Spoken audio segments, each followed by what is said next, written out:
All right. Oh shoot. Gotta mute my system sound. All right.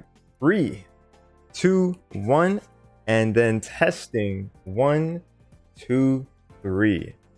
All right. Hello, hello, hello, everybody. Welcome to the stream. I am so sorry about the delay. I wanted to start no later than 9:15, but different things came up. OBS didn't want to work for a bit, and it was just, pain for a bit.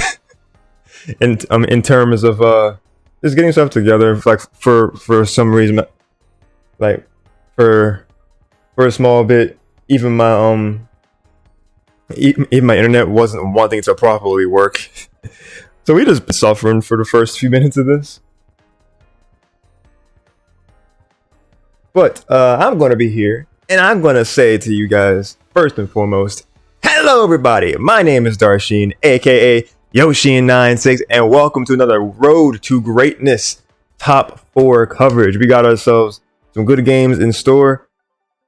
I hope you guys are ready to see the action. Our top 4 this week consist of a couple of new names gracing at the top. We got we have Elucid. Elucid's won before, but one of the newest ones we have is Devlin hitting that top 4. So Elucid, 87linux / Raptor, Gylergin, and devlinhart. So this is going to be really interesting to see how all these matchups come to a head. Villager, it's okay, Yoshi Master. Thank you. I appreciate it, Villager. How are you? How's everybody doing tonight? Hope you guys are doing well. For some reason, this logo is just kind of chilling up here. Wi-Fi problems happens all the time. Yeah, my internet was just like, oh, nope, not going to work either for you. So I had to restart that. TLDR, it was technical difficulties, but we're here. I'm gonna move this to the bottom left. That should be fine for this stream at least. Yes. Alright, so that should do it. But we're gonna be doing different sources anyway. So I'm gonna go ahead and put this up here. Next match loading. You can still hear me just fine. Okay, I see my levels still moving around. So that's a good sign for me. So winners final, first and foremost. Let's get it going.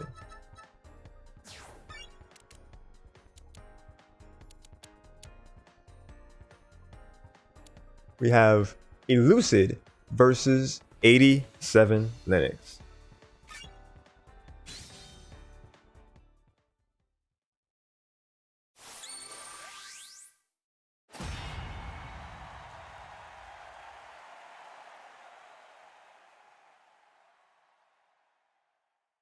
And then I'm gonna be asking, please let me know how my audio sounds, because like my last stream, I said that I was trying to adjust things with my audio. I thought I'd figure out a problem. I thought I'd figured out what was wrong.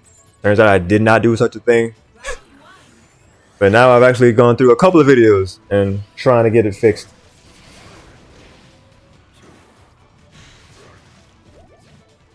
So now we are here, hopefully with some fresh sound and with some fresh Pokemon here. We have not seen Blastoise in top 4. Elucid running the Blastoise. And let me actually update this to not be 51 real quick. I apologize, people. Properties, browse, and 52, just like that.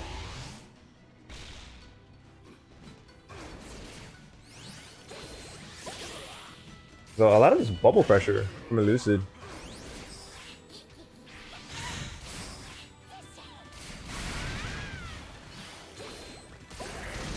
Oh my god, what even, I don't even know what that move is, but whatever it was, Elucid is keeping this string going.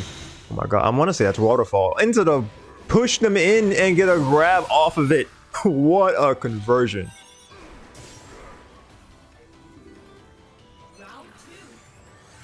There we go. What can 87linux do here differently as this Decidueye? See ADC. Ooh, great counterattack. Holding it just long enough. The bubble gonna stun them? Oh my god. This Blastoise is kind of moving, I will not lie to you. Oh, but a Russian option from 87linux will even the tide, or at least even some momentum here. Oh, they went for a grab from the air, but Elucid catching it wonderfully with a critical hit tech.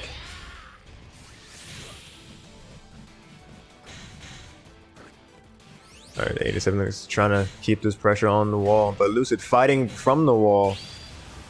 Jumping over the burst attack. Perfect punish. Getting that shield up because that waterfall is coming down. Snivy support. Ooh, gonna get snipped. Ooh, great grab out of that counter. Gonna be a critical hit. But is it too little too late for Linux though? Yeah, that's gonna spell death. That counter attack is going to be a shell shocker for sure. Elucid taking game number 1.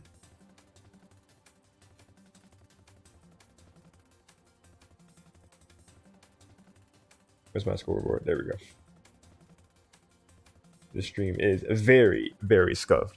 I apologize.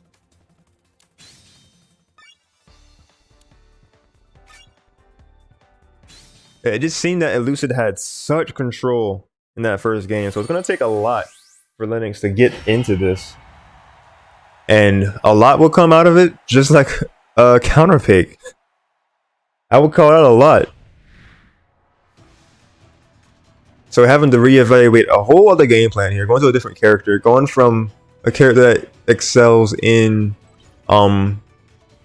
just a lot of aerial play, and then going for God of War, who was a lot more technical, a lot more setup based, but also a very a character that plays well more from a distance with all of her super strong projectiles and mix-ups, just like that counter mix-up. But what Elucid was able to make so much, or get so much mileage out of, was just all the aggression they had. But this is looking like a change of pace for Linux here, keeping Elucid pushed back to the wall. Oh, that's going to be a good knock-up. They're going to get completely set up by their own counter-attack. This is looking like a very good counter pick for 87linux. Could that be the first? No, not quite. Oh, that's a good counter attack from Elucid. Getting the start of some damage here. Oh my god, such a crazy string. Already getting down to the quarter of their health left, but a laser from downtown. God of War is going to take that, taking the first round of game number 2.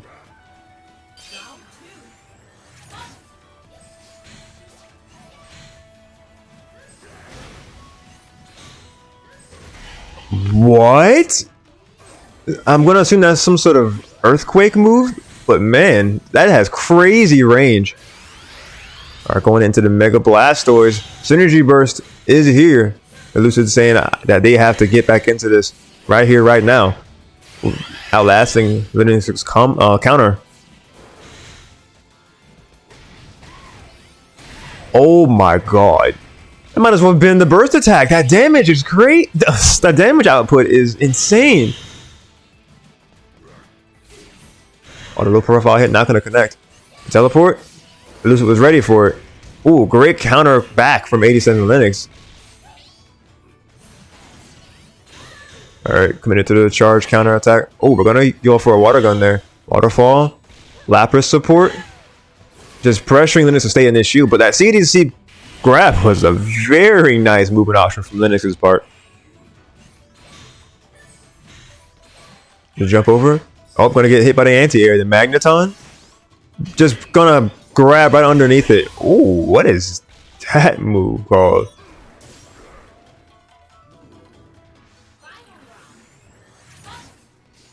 Whatever that crystallized grab. Oh my god, that was such a nice side Y into the field, into the phase shift.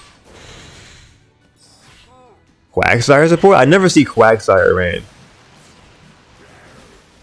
The jump away from that was a very nice movement from Linux.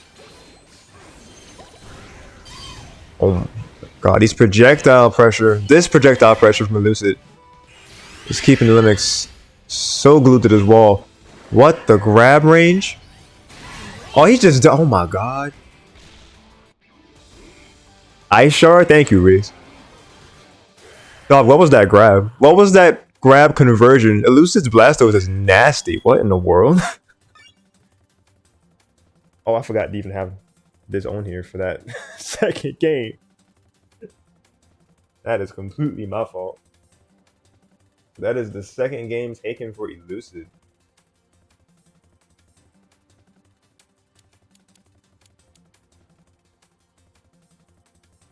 Alright, y'all, please let me know how the audio sounds. Is the stream lagging at all?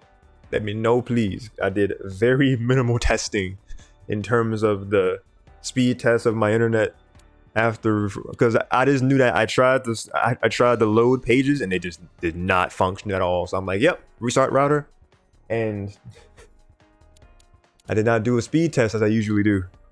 But hopefully things are running perfectly fine so far. I know that usually Riggs or somebody in chat would let me know that okay, stream is lagging, such and such. I got the stream on the side just in case I can hear my sound.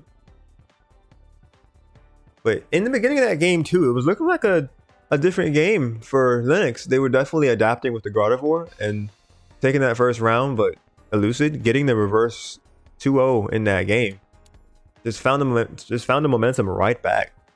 So curious to see how Linux will choose to adjust some more. Adjusting to a whole other character because we have Weavile coming out.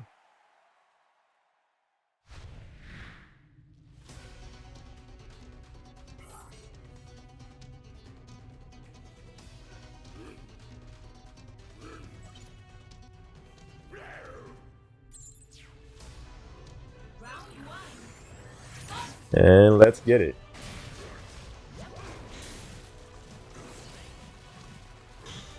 So immediately going for both players in their shield, but gonna get that homing attack after Linux was trying to approach. Another great counter attack. But gonna get a good critical tech. 87linux approaching slowly. Ooh, that's another good counter. Not gonna land a knockoff. Ooh, good counter. That was definitely a move coming down a little bit too late on Lucid's part. But that's not gonna come out late. That's gonna come out just as planned. What a small good conversion. So having the Whimsicott support, I feel like that would be a pretty good support in this scenario because you're able to stuff out a lot of Blastnoise's options. But with the phase shift that's already gone, Lapras establishing that pressure, gonna slide in with that grab. Linux looking to try to make this an even game still in the final 20 seconds, but Elucid going into their synergy burst, trying to ensure victory right here in this round. Linux going for the synergy burst. Wait. I mean, go for the burst attack? When did he have synergy burst?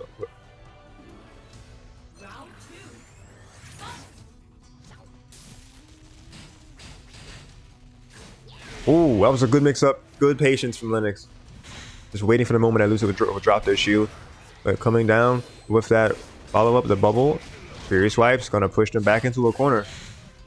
Dice Upper Shard gonna get stuffed out from that mid-range projectile. The Blastoise, but the Weavile.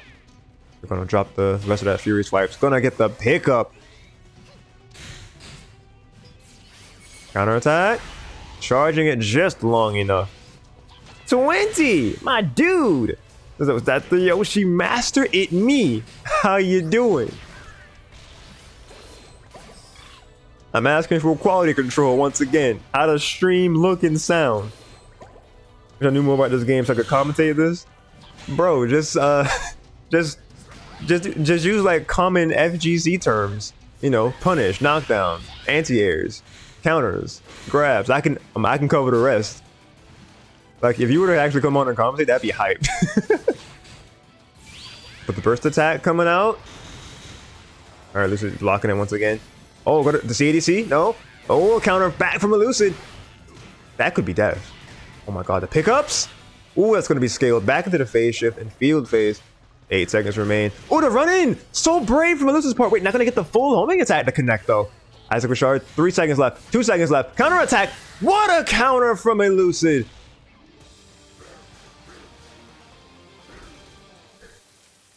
My god. When it's very nice, man, dude. It's very good. Does it sound better than the stream yesterday? Because I know you said that it sounded good, but then when I listened back to it, it still sounded tunnely, and it sounded like the audio was like crackling in and out. Still, it was like boxed audio, like it had too much suppression, and it was trying to not completely die out in certain areas. That's how it sounded to me. But in my other ear, I feel like it's sounding pretty. I feel like it's sounding more balanced. 20 says, no, it's way better than I thought. This time, right? Like, no cap, it's actually really good. Let's go! Let's go! So, like, it sounded better yesterday from what it was before, but now it really sounds good. Coming onto the mic, yo, we gonna have an impromptu commentator, a guest commentator. He's not really experienced in Pokemon, but welcome him all the same. Just like Riz says it. Actually, let me see. You don't need to be qualified, lol. If that's the case, then I can do that. And then if you want to take the mic and take it. Oh, is that the Ganon Master?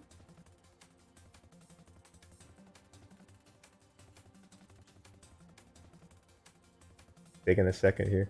Let me actually put this source here.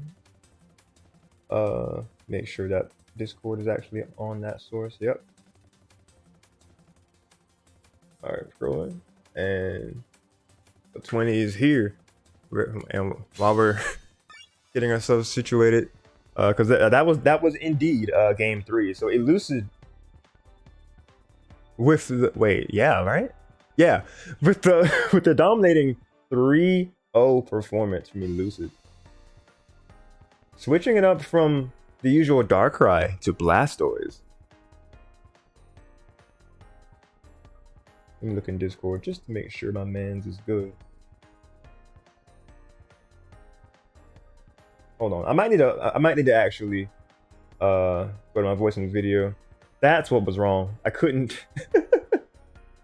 I told y'all this was scuffed. Hello, 20?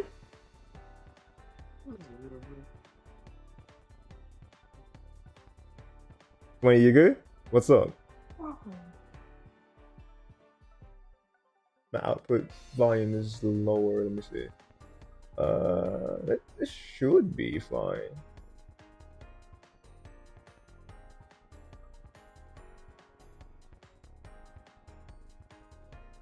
Volume up, volume there. Am I good? Oh, there you are. Hello. Sorry, I forgot I unplugged my microphone yesterday to play some multiverses with the actual controller. So that is my bad. Oh, you're good. You're good, dude. All right, but yes, welcome, sir. How you feel?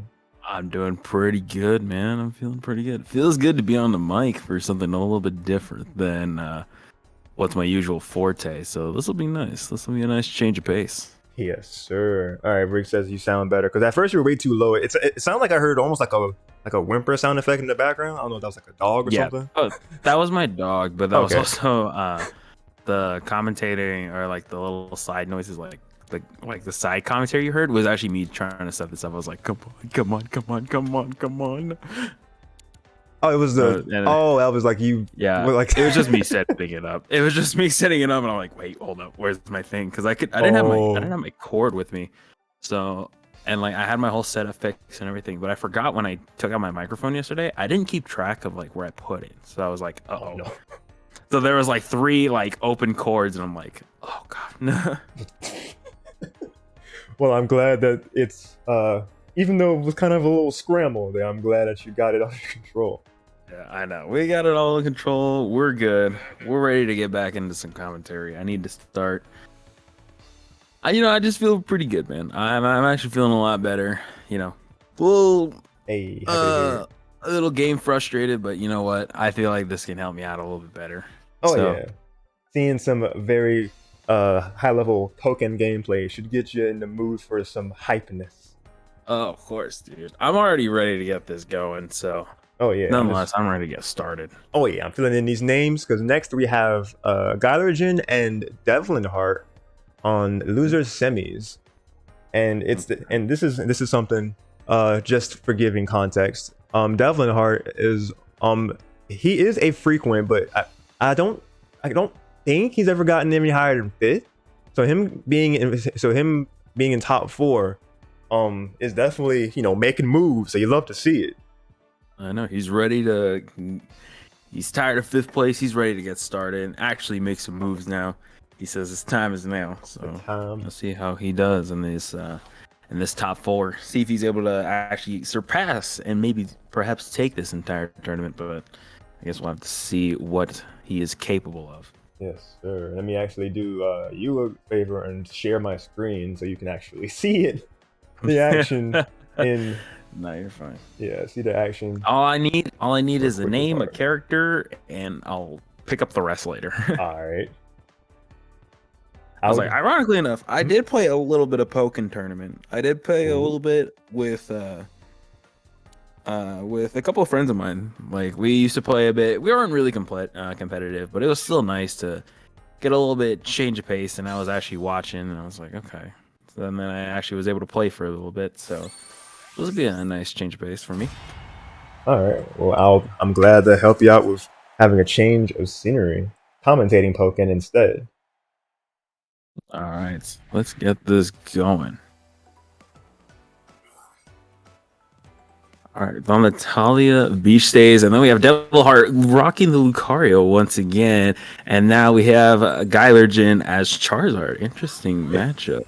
Very well known Pokemon, both round, and this is gonna be round one. Gylergin currently taking the first hit of the match, and devlinhart being very aggressive with the combos right here. Nice little burst on the shield right there. devlinhart right off him. Oh my god, this is a too tight of a matchup right now already. Yeah, unfortunately, Gylergin missing that follow-up. We're gonna pick it up with the homing attack though in field. Back in dual phase here. And I get off my option back into the grab off of that. Oh my, is that death? Jesus Christ, no way. Oh my god. Now see, I will jump in here and say that this is something for sure because Gylergin, I have known they are a very strong Sceptile player. So this is a change of pace that I've seen, and it's looking like it's very comfortable for him still, because getting just being aware of Charizard's range, getting conversions like you saw just now with that grab combo, is making great use of the body of Charizard and just getting moves like that and just just slapping him out of the air. But good tech from Devlin to not get grabbed that time around, pushing him back into the field phase. Well, Charizard is also known as a flying type in this game and known to have more aerial mobility, and Lucario actually kind of not being that very successful in not long range, but in mid-air battles as well. Oh my goodness gracious, these combos over here and the phase shifts already is in devlinhart's favor, and now the phase shift once again, and Gylergin using the I forgot the term. Synergy. But the synergy right there, getting to transformation and Mega Charizard X as well as Lucario or Mega Lucario X. And nice. Oh my gosh, dude. This is so hard to commentate, but nonetheless, nice uppercut to finally take this into final round. All right, let's get this going. Yeah, that was Lucario's extreme speed enhanced by synergy, because you can get a follow-up when you're in synergy. Nicely done. Projectile from Lucario from afar. Ooh, a CDC, which is a counterattack dash cancel. Oh, a grab throw. Oh my god, that damage is insane for Charizard's grabs. That is actually insane. Ooh, good extreme speed counter. Oh, counterattack. Dashing back. Well, the super armor right there. Hold up. Ooh, that's a counter. And both players actually using their strong attacks to actually tank hits and actually be able to get the phase shift again. But it looks like Gylergin is on the advantage side as the phase shift and calls in. Mimikyu is devlinhart, and devlinhart finally trying to get in some offense, and nice phase shift once again. And now the synergy burst happens once again, and another support getting called out, maybe perhaps to get Mega Lucario right, or devlinhart right off him in the moment. And I just see devlinhart playing really defensive, and the command grab right there. And let's see how much that does. That is 208. That's a kill, and that is it. That's it. Using the EV support to enhance his attack power there. Very smart decision by Gylergin. Going to combo off of the grab into the synergy, into the burst attack, excuse me. And Gylergin's going to take this first game.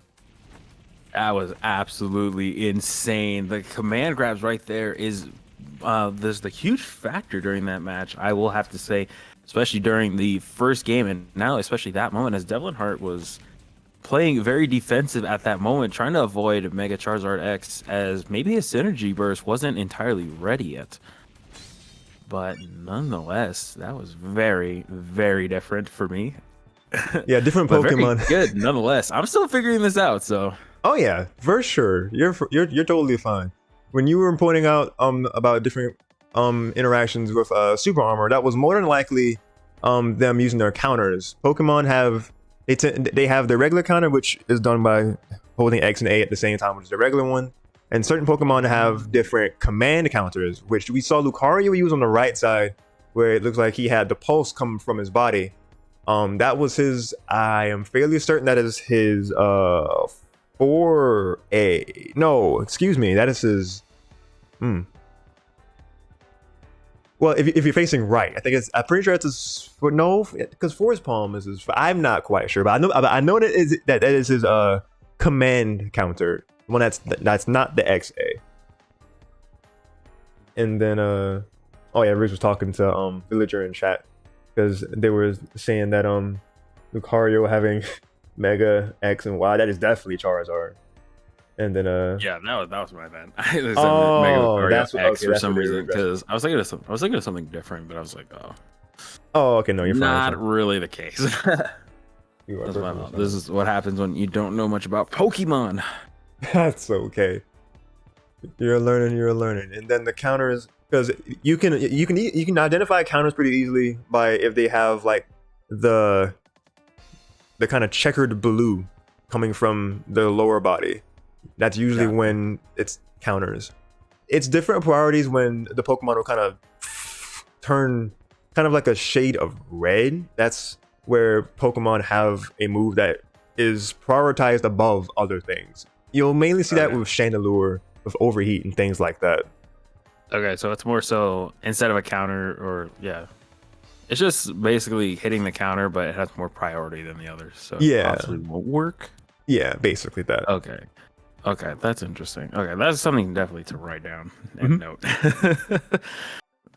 And then there was a couple interactions in the field phase before I go into, well, as we're going into this next one, where if you notice that there's a bit of a standstill that happens when it looks like somebody's going for a grab, but it kind of pauses. That's because the person does what's called a tech in this game, and that's when they press an attack, be it light or strong, that's fast enough to hit them before the grab can connect. So they're winning they're winning in the attack triangle, because attack beats grab, counters beat grabs, and then grabs beat counters.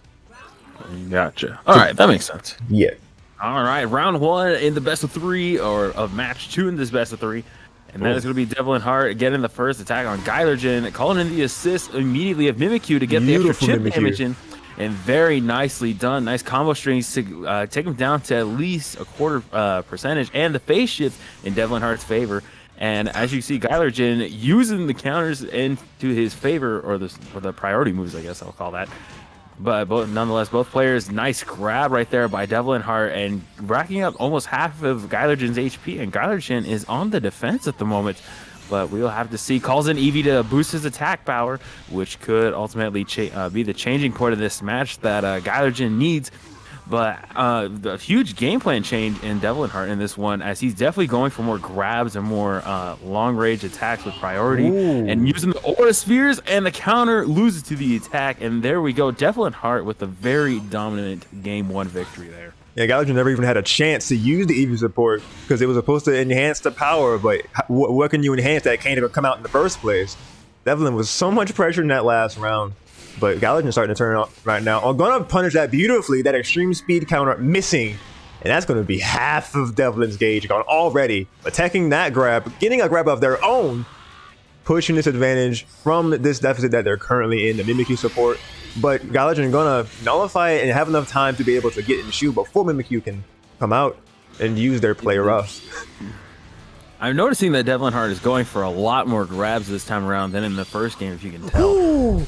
Oh my god, barely avoids the grab. Nicely done. And that's going to be some big damage there. Yeah, critical hit is what we call those. When you're able to get that attack triangle in your favor, attacking over grab, it's going to be a little bit more damage for that burst attack. Nicely done. And devlinhart actually was healing just for a bit ago before the synergy burst eventually runs out.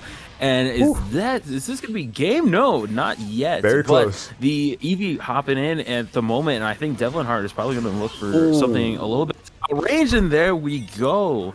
Nicely done right there. Nice with the tail whip to get game 2. And Gylergin just one more game away from heading into losers finals. This man walked up and grabbed. Yeah, he definitely just did that, bro. But nice counter nonetheless. The synergy gauge is now maxed out, and now Gylergin is just being really dominant in this match. And already devlinhart at half HP already. And now devlinhart has not gotten a bit of offense here, but Gylergin really playing smart right now, outranging devlinhart, saying that he has the advantage state and forcing devlinhart to possibly play around Gylergin. A nice grab right there. And now devlinhart really in the big hole right here. And now Eevee coming out the support. And now devlinhart using the Aura Spheres to eventually try to chip down at Gylergin, but Gylergin playing very patient right now and having devlinhart approach him. A nice extreme speed right there. And now Gylergin is in a little bit of a hole. And now synergy burst happens, and devlinhart is now retreating for just a moment at 40 HP. Ooh, the Mega Rayquaza. Nicely done. Jumping completely over it. Got a burst attack. What a call out. I have no words. Well, I got a few. What a round. That was Gylergin turning up the heat, pun totally intended there, by completely adapting from the last round where Devlin just had so much pressure, so much momentum. You pointed out that they were definitely doing more grabs, which definitely was winning more exchanges than not. But Gylergin was able to catch on to that and was able to adapt back to the adaptation and sealing it off with a beautiful jump and fly stand. Well, I think it's, yeah, I want to say it's fly stand or it's fly. It's something to do with flying. It's one of his I'm not sure about the technical term, but certain characters in this game have either hovers in the game or they have like air dashes. Like Mewtwo is an example that has like a you jump, he can air dash forward and come down. But Charizard can kind of levitate in the air, and Gylergin making good use of that for that very good jump, hover for a bit, and then using that burst attack to just beautifully punish that Rayquaza attempt.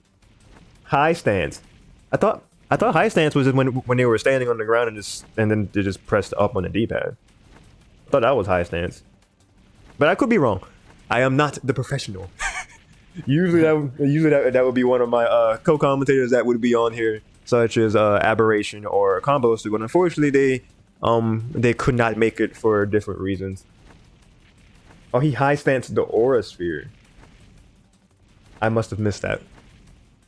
But thank you for catching yeah, that. he was doing that earlier. When I think that's when devlinhart tried to change up his gameplay, and then that's when he did the first Aura Sphere, and I think that's what he's talking about. So I think the first time, because I think he did the Aura Sphere twice, and I think that's when he high stanced it the first time or second time. Because there was the red flash, which means it had the high priority. So I was like, okay. But I didn't know what to say, so I was like, oh gosh. You're fine. Nonetheless, that was interesting. I've never had I guess you could say that. Yeah, that's my first match I've ever commentated about Poke and Tourney, but nonetheless, that was amazing. Nice. The dodge though, that was absolutely insane into the center, into the final move right there. Gosh. We've seen that kind of thing before. Notably done by TEC usually, the cracked Caesar player that graces these parts. But other players showing that they know the timing just as well to get around Rayquaza. And we are going to see Gylergin move forward and losers finals, where they're going to be facing off against. Let's look at bracket. We saw who lost. That was, in fact, 87linux. So we got Gylergin, 87linux coming to y'all in losers final. 87linux is kind of hard to pin down because they used 3 different characters in all 3 games in winners final. So pegging what character that they'll use is going to be hard, but it seemed like they were better with a character that was long range. That was before you came on the mic. Because they in winners final, they started off with Decidueye, then they played Gardevoir in game 2, and then they played Weavile in game 3. But Elucid, who they fought against in winners final, they stayed the Blastoise all 3 times. And that Blastoise, you would think that a big, slower character would not be able to move like that, but Elucid was proving us wrong, which you will see more in grand final, since Elucid is sitting up at the top. Well, was sitting up at the top, waiting to be challenged. Because as you know, Pelican doesn't have a true spectator mode. We are watching replays that were given to me in advance. Gotcha. So let's go ahead and well, this is interesting. I won't lie. I like this. This is a nice change of pace. I'm used to the whole Smash and Mario Strikers and Mario Kart in general, but I like this. This is a nice change of pace. It's nice to see some different gameplay on the aspect of things. You know what I mean? Oh yeah, I definitely know what you mean. I'm glad you're enjoying it so far, and I hope the chat is enjoying it so far. And speaking of chat, let me know how the audio mixing is sounding so far, because I actually have 20's audio playing from 2 different sources. Because I'm hoping it's not actually like overlapping anything. It shouldn't, because they're both on the same delay by like 1,000 milliseconds. But I have a separate audio source dedicated to Discord calls, but I also have my default desktop audio on as well, just in case there was any sort of sound alerts. So just to make sure that it's not being weird, let me know how 20 has been coming through. Let me know what I can improve on in commentary in this as well. Yeah. I might have to start doing my research if I want to start doing this kind of stuff. You know what? Same. I still have not really done like everything that I have as far as my experience commentating. This has just been getting slow experience of knowing what certain Pokemon moves are called, and then from when I've had Aberration and Combo Booster and Aldrake on the mic to help me with technical terms. And then people. Well, there's Gylergin's Sceptile right there, as you were mentioning before in the previous match. I just said Yoshi, but 87linux rocking the Lucario. We've seen a lot of Lucarios here recently. I'm surprised. But nonetheless, 87linux gonna take the first hit right here, and the phase shift is gonna happen in Gylergin's favor, and Gylergin taking the aerial grounds as his strong suit, as shown with Charizard by what I've seen. With the support gauge now maxed out for both players, possibly. And now Gylergin taking full advantage of Lucario's, or actually of his aerial game versus this Linux. And we'll see a nice grab right there by Linux to counter everything. And the phase shift once again, a nice counter right there by Gylergin using here. Using that vine to hang over that Aura Sphere, but Linux catching onto that counter very nicely with that critical hit grab. Substitution there. Nonetheless. We are on the Magikarp Festival stage, if you are wondering, the best map in the game. And so there now, you go. Gylergin recovering HP and getting the boost in attack as well. And Linux is going to take the L on this one, and Gylergin the dominant victory right there. Even though Linux fell right there. I wanted to just point out like a good movement option that Linux did there, because that a long range grab that Gylergin has as Sceptile, it's Giga Drain, which you see that right there, perfect timing from the player. But like when Sceptile does that animation and it has the excuse me, where it looks like it's something coming from the ground from a longer range. That's his command grab. But Linux earlier, he did like a hovering Aura Sphere to jump over it to not get grabbed by it. So that was smart at the end of that last round. But gonna get grabbed by it that time though. But Linux nonetheless, oh my God. Not getting any bit of offense in this game, and that's gonna take game 2 in this one right here. What? That was just straight dominance right there. That was a dominant game too for Gylergin in this. Oh, that was game 1. Yeah. Wait, hold on. I need to rephrase my words. Game 2 in the game 1 scenario. Oh, you meant round 2. I know what you mean. Okay, yeah. Round 2 of game. Okay, yeah. I should start saying that now. Jesus Christ. Yeah. There's so many games in that one. You are perfectly fine, man. So that is. I need to start brushing up on this kind of stuff. gotta perfect it just a little bit. Yeah, the best practice is just go for it. True. Just after going into this game number 2. Alright, so remaining these characters, so Linux is gonna stay with the character this time around, it seems, at least for this game too. I think maybe from Linux we might see a different game plan as we saw the first game as the first round in the first game was working out pretty well at first, and then we saw a little bit of a switch up in round number 2, and it didn't seem to work out, obviously. But I guess we'll try to see a little mix up of gameplays right here versus Gylergin, but Gylergin is just going to keep doing Septile things. And now a nice Aura Sphere right there, and the counters overall very nicely done. Using the aerial mobilities, the face shield for once. Again, Gylergin in disadvantage at just the moment. But nicely done by both players. Those are some nice counters in my opinion. But nonetheless, Linux using the Aura Sphere is definitely keeping away from Gylergin in just the moment. And even though Gylergin has nice aerial mobility and attacks, it seems like he seems to be struggling versus Linux's new game style in just the moment. But what a JX, Linux, which is the strong aerial. Nicely done. Nice. What a call out, actually. That was very nicely done. Linux, though, using the hybrid. Extreme speed to his advantage, and Gylergin at 21 HP. Linux has snipe. Nicely done, dude. What a call out on that too. You can definitely tell there's a fighting style change from that one from Linux right here, and it seems like he's still going to be applying it here, but also very aware. Nice blocks, by the way. That was very nice. I would not have seen that one coming. So. Yeah, what Gylergin did in field phase there was using their charged JY, which J is Pokken notation for midair, and it was his charged light attack. The Y attacks are the light attacks in Pokken, so they're able to charge those red leaves, and they're able to stall and then kind of come at you later. So kind of think about similar to how like Sephiroth has their special. But like it's kind of lingering, and then it'll hit. Yeah, you're cool. The support coming out for Gylergin, and Gylergin is absolutely dominating this game versus Linux. Linux using the synergy burst, and out comes their assist right here.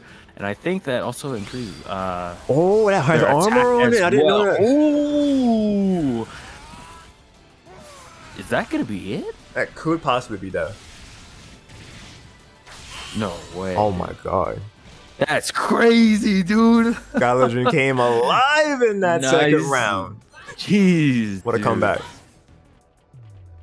You can definitely tell that both players are turning on their A game for just the moment, and Gylergin already has the advantage state right now.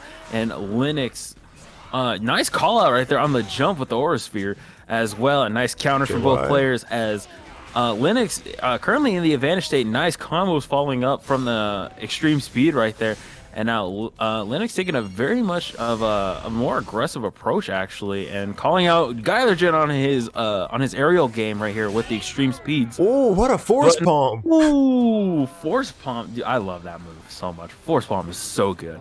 I love that move. Very. When I played Pokken for the little time that I did, force palm was my favorite move. It's so deceptively strong. That's the thing. Oh, yeah. And it's gonna, but there's no deception here. That was a very good turn of events for 87linux, turning up that gameplay. Like you said, 28. Even though round 1 was well, actually, I think maybe from like the middle of round 1 after that, they just turned it up and started getting a lot of these really good conversions, really good really good exchange wins because they were going for a lot of the counterattack dash cancels, which is when you go for a counter and you see them dash out of it. That's called well, we shorthanded to CADC, counterattack dash cancel, and he was able to get grabs by having the counter up for the bit of frames and dashing forward, and then just getting these critical hit grabs, winning the attack triangle because grabs beat counters, because it is a critical because the person that gets grabbed was going for a counterattack, and Linux was able to maximize that damage multiple times. So just really good stuff. Yeah, really good conversions right there. I will agree with I cannot see who that is, but Ravager 25 it looks like. But I will have to agree right there. But I definitely liked how Linux definitely switched up the style at first. Despite losing game 2, they didn't really let that affect them. And as you saw in game 1, they were taking more of a backseat kind of approach, you know, kind of challenging Gylergin's aerial mobility and his aerials. And then as round 3 came around at this point, you know, he ended up, or Linux was calling out Gylergin's jumps and everything like that. And it was very nicely done. I thought that was pretty cool. So. Oh, yeah, it's very, very cool. And I said it in text form, but I will say, thank you for coming to the stream. How you doing, Ravager 25? Coming in with saying what we are taking the long way of saying. It's really good conversions, good gameplay, and adaptation that came out of Linux to get on the board here. So we're going to check out game number 3 and see what can happen. Who can start to take the lead in this set? I will say, though, whoever takes the advantage in this next game, in this game 3 right here, is going to possibly have the big advantage heading into this into game 4, most likely. I could see that being a thing. It's all a matter of who adapts faster.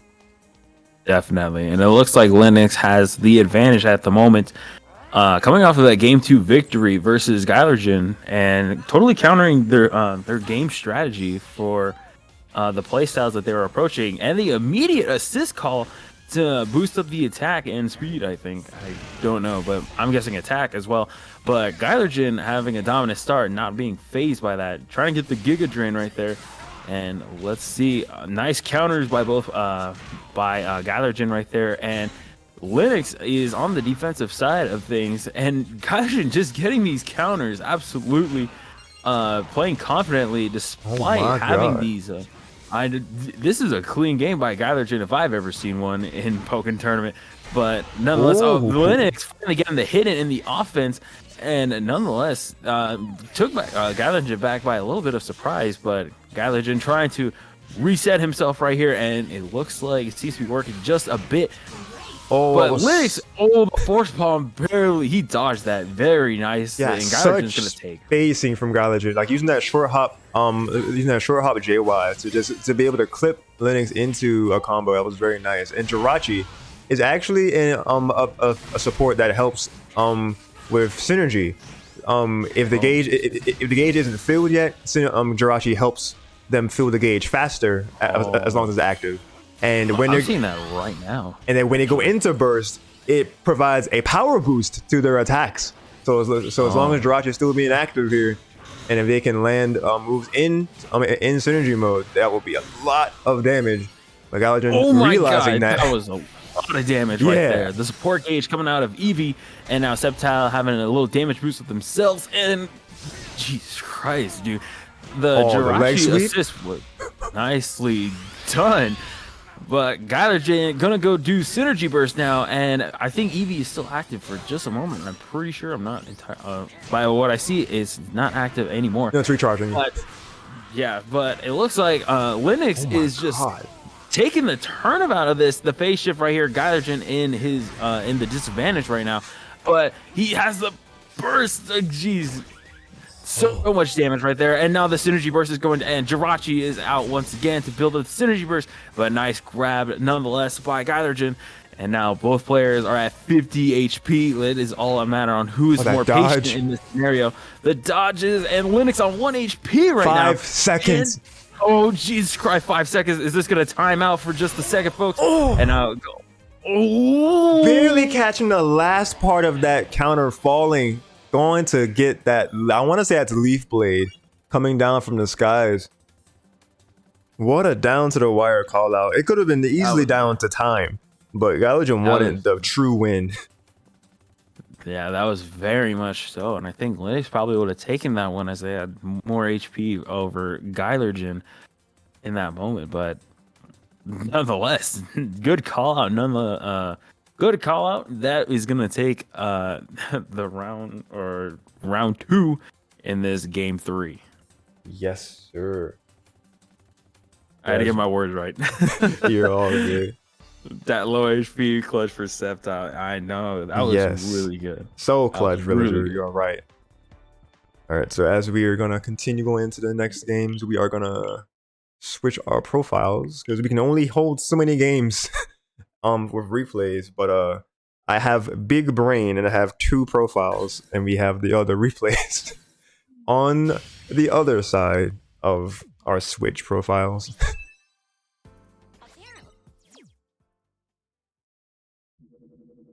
Get in the action. Gonna continue in just a minute here. But seeing both players really came alive. So what do you think has to be done from Linux to get themselves back in it for a possible game 5?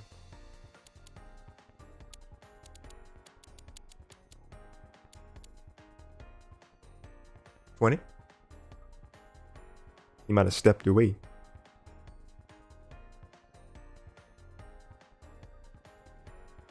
While filling the space, it seems that or from what I gathered from that, because they were both getting really good opportunities on each other, where there were certain whiff punishes, and they came in and were able to get just insane damage from both sides. But in the end, Gylergin was able to capitalize a little bit more.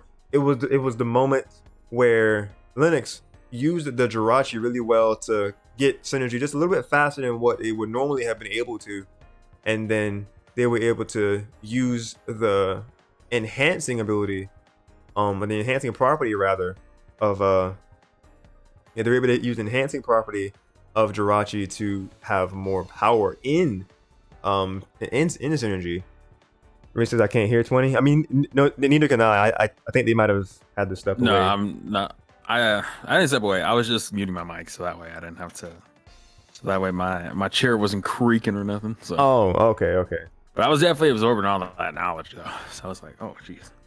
Yeah, I was explaining from what I could tell from what actually happened. It was honestly back and forth of who had momentum in that last game, but it came down to Gylergin just able to get just one more string or whiff punish over Linux there, and just able to take that. So I was curious what you saw from that, and what do you think Linux has to do to get themselves back even? I don't know. It's hard to say because once again I don't know much about this, but definitely by what I've seen from the second game by Linux, in this situation there really wasn't much he could have done in that first game, because Gylergin just went off on that scenario. But you know, obviously that second round in game 3, there really wasn't anything that he did wrong. He had a good comeback. You know, he had a nice showing. But in that scenario, you know, you can't really do much. You just gotta try. You just gotta try and be patient in those scenarios. But you know, it seems he was a little too ambitious to get that last attack in. But nonetheless, we see a switch over here to Aegislash. So this will be interesting. I've always wanted to see some Aegislash gameplay, but I haven't seen any. So. Well, you were in luck because I first came to know Linux through Aegislash. I think that's the first main I knew that they had. But obviously they have plenty of characters. No, actually I think it was Libre and Aegislash, because they first made a debut in End of the Road. I want to say End of the Road number 2. I don't want to confuse them with Marks, but I want to say Linux first came into the series with one of the End of the Roads, 1 or 2. And Jesus Oh Christ, my Gylergin. God, that game was so fast. Jeez, that was unbelievable. I couldn't even have any words for that because they were able to make this great use of Leech Seed to stun Linux in multiple parts in that dual phase, and just able to just get As just seen right there, so much the stun damage. seed happened right there for Linux, and that cost him the momentum and the phase shift happened. And Gylergin just being unrelenting on that shield right there. And The Linux anti-airs, the wall combos. and the wall combos, and then here he is with the attack boost, and now Linux needs to find a way to somehow either wait that out and just try to get the advantage back in state. The phase shift once again in Linux's favor, and hopefully Linux can get something going. Otherwise, this could be the end of the road for Linux right here.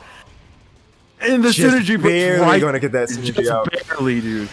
Jesus Christ. And the synergy burst coming out for Gylergin as well to get the advantage and hopefully get Linux right off of him for the moment. Wait, that shield that damaged him. How? What? Excuse me. And now Rotom coming out. Burst attack. Woo!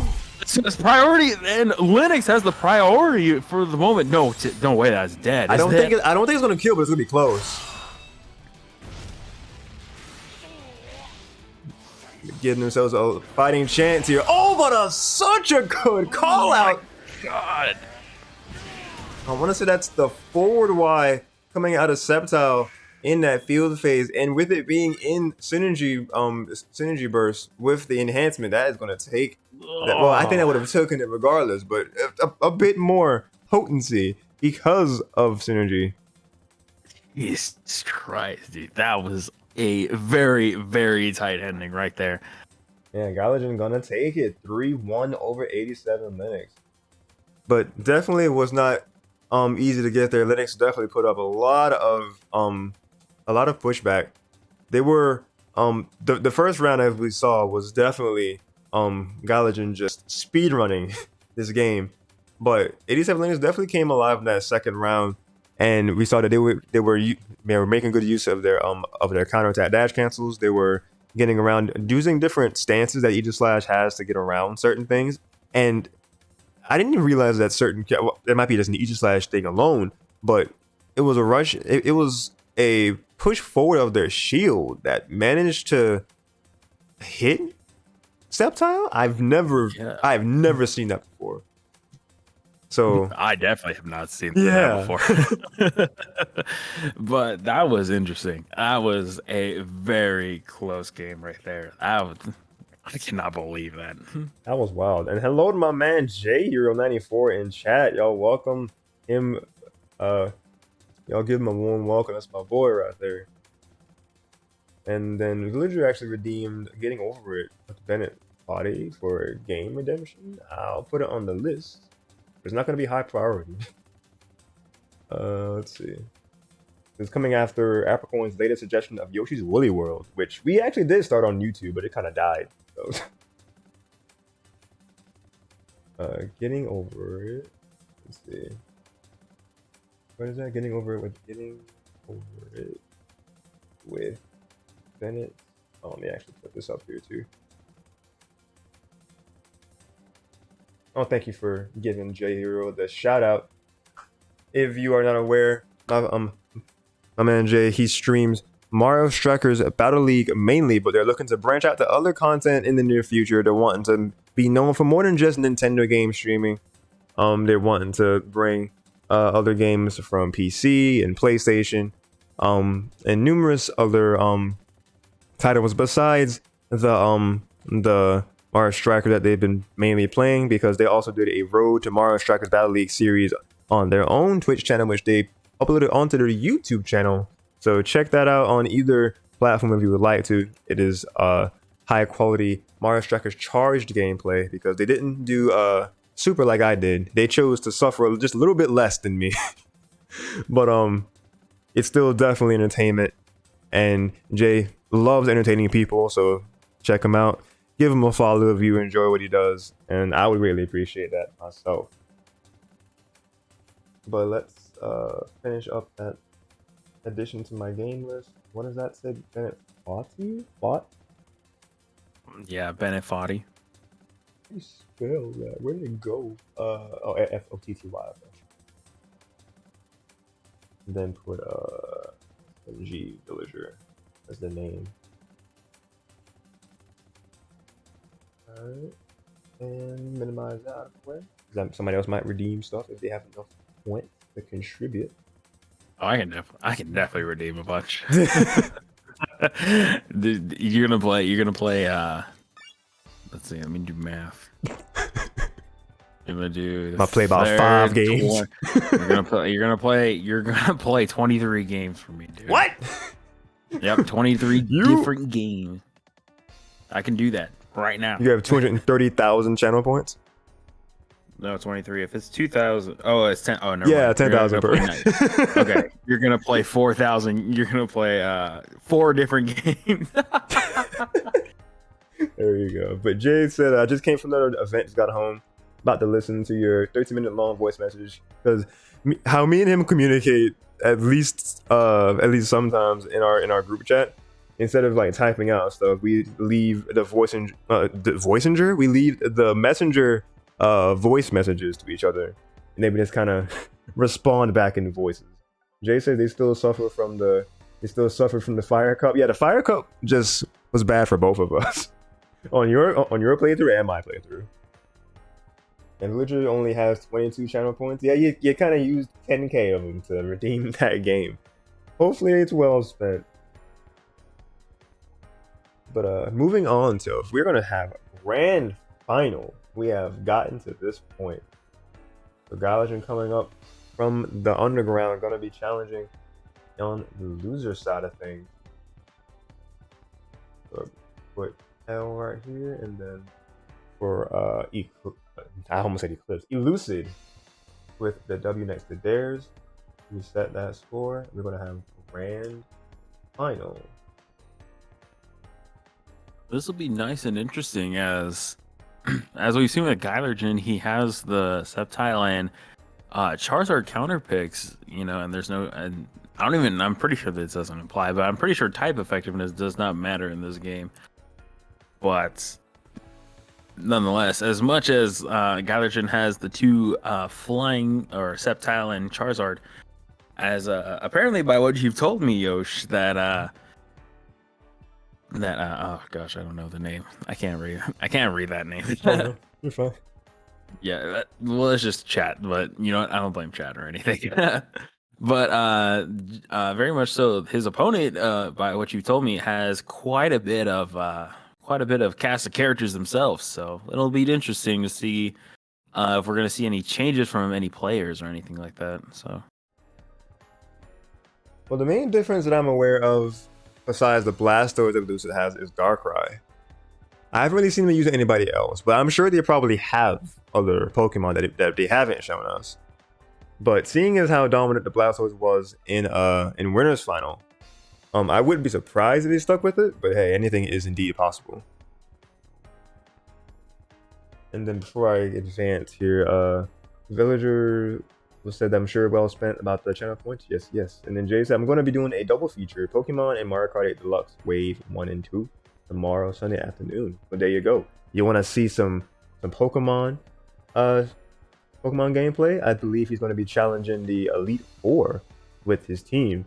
And then Mario Kart 8 is going to be playing both Waves 1 and 2 with viewers for the booster course pass, because he still has yet to try out the Wave 1 tracks. Believe it or not. So that's going to be fun for them. Fun for him for sure. If any of y'all feel like playing Mario Kart, hop on by J Hero stream.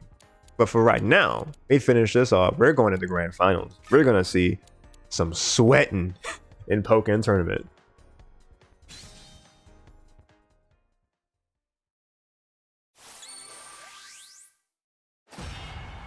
All right, sorry for the wait. We're going to see, and I was actually really hyped to see this when I was getting replays. We're seeing one of the OG battles of red versus blue, dude. It is going very much down. So.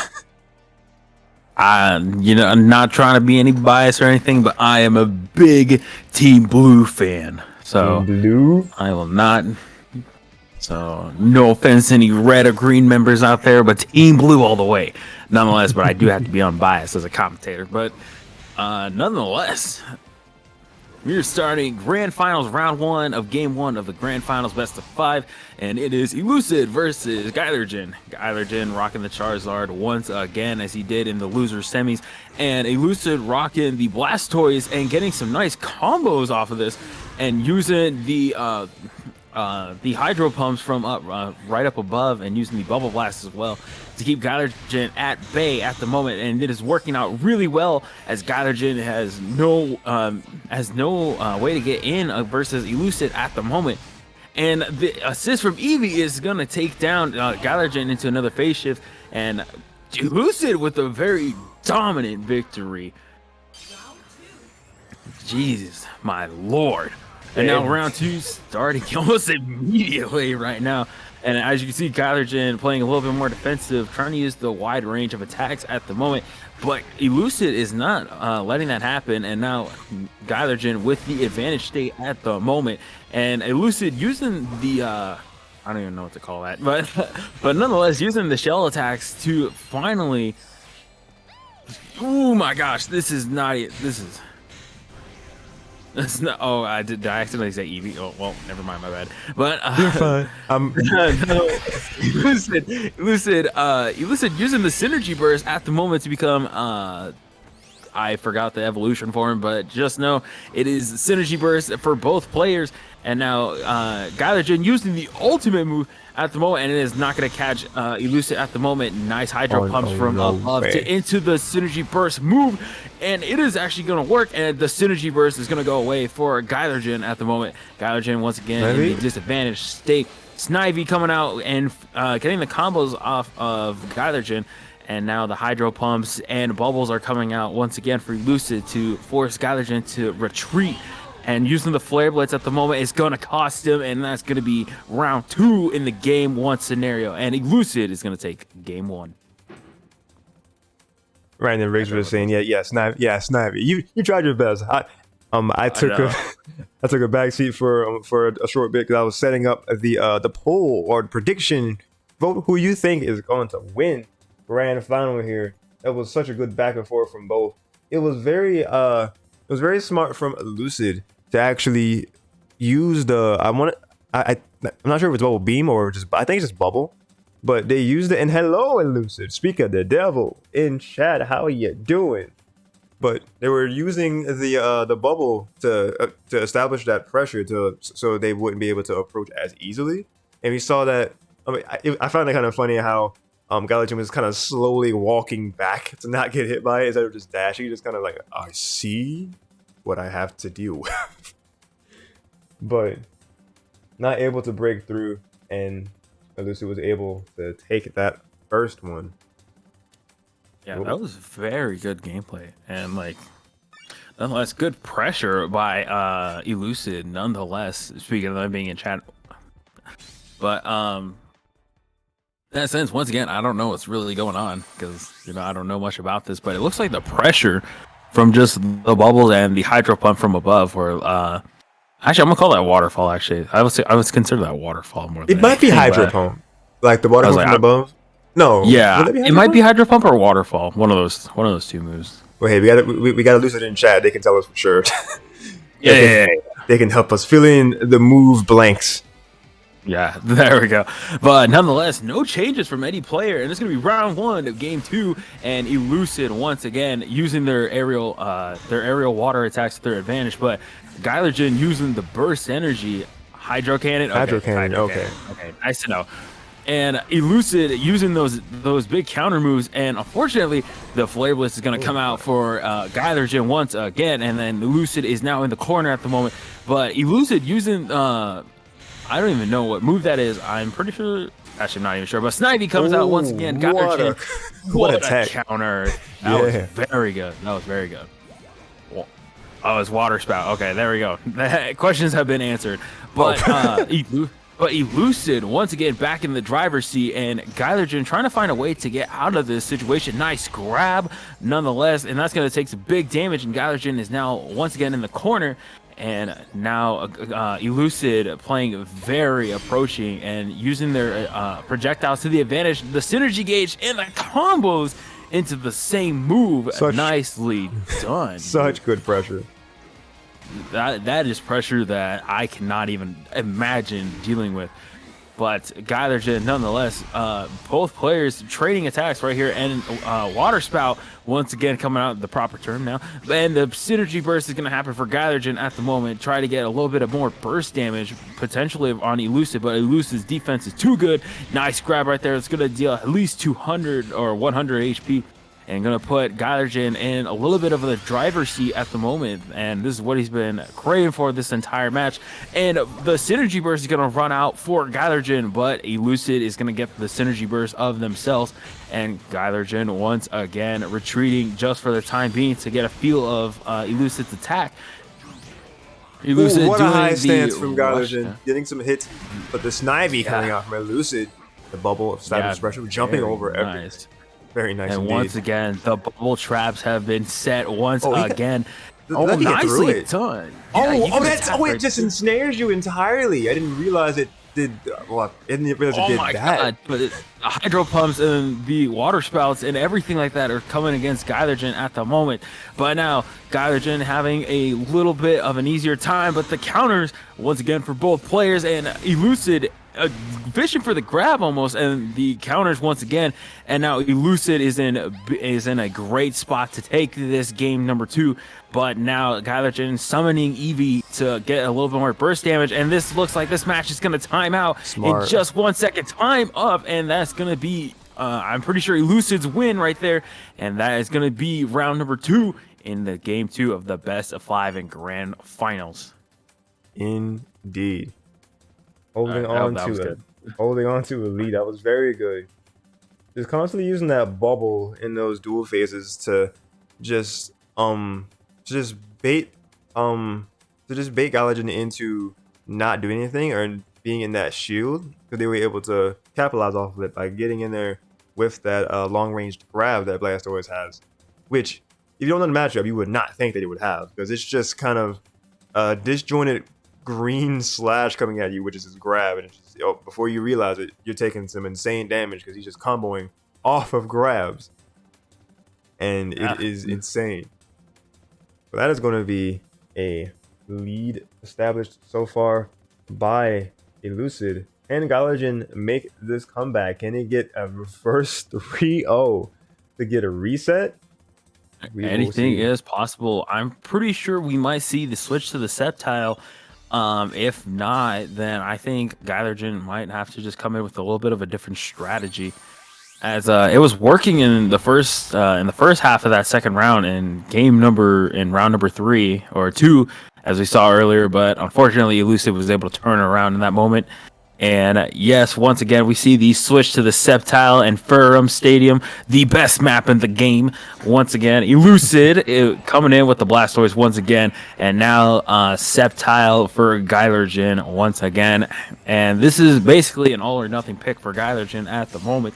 But nonetheless, we are starting round 1 of the grand finals, game number 3. This is win or go home for Gylergin at the moment. The water spout once again causing a phase shift, and Gylergin using the substitute, very nicely done, to get in on Elucid, and the combos on the loops on the side on the wall, very nicely done for Gylergin, able to get himself some offense in this match, and a nice I think razor blade at the moment. But the substitute once again, very nicely done, using the substitute to get in on Elucid, and the bubbles coming out once again, and the water spout once again, and the combos at the moment for this water spout is very huge damage for Elucid. Elucid using a very nice job of keeping Gylergin walled out, and the grab and the counters once again, and Gylergin putting himself at least at a little bit of hope for this matchup. And now Gylergin trying to play a little bit defensively, and Elucid going for the counter plays as well, as Gylergin is using the synergy or push down. Great and grab. Lapras, nicely done. The Giga Drain gonna give Gylergin a little bit of health right there, and now Lapras was out for just a second. Woo. And now Gylergin with 5 HP on 1 HP now is Gylergin, and Elucid at 141. The support gauge is now up. Gylergin using EV to get the burst damage. Oh my god, dude. That was too close for my comfort, dude. But it definitely seems like Gylergin has a little more confidence heading into this next round, but we will see how this goes. Elucid once again using the water attacks to surround Gylergin, to not getting him anywhere near him. And now that the water spout, once again, nicely done. Counter absorbing all of that. Yeah, dude, the counter's going everywhere at the moment. Getting the leech seeds off of Elucid at the moment. Nice combos, and now Elucid using the synergy burst to get Gylergin off him for just a moment. The support gauge is now maxed out. EV has been summoned. Not getting grabbed by the Giga Drains. Yeah, very nicely done, dude. Oh, that's a ton of damage from that water spout. Oh my, that's Hydro Pump. Good God, man. All right, and now the synergy burst is out for Gylergin. Now the synergy burst move. What? That's priority, and nothing happened. It missed. Jesus, how did that all miss? I'm not even positive, though. But nonetheless, Elucid is not letting any of that affect him at the moment. Gylergin right now the losing point.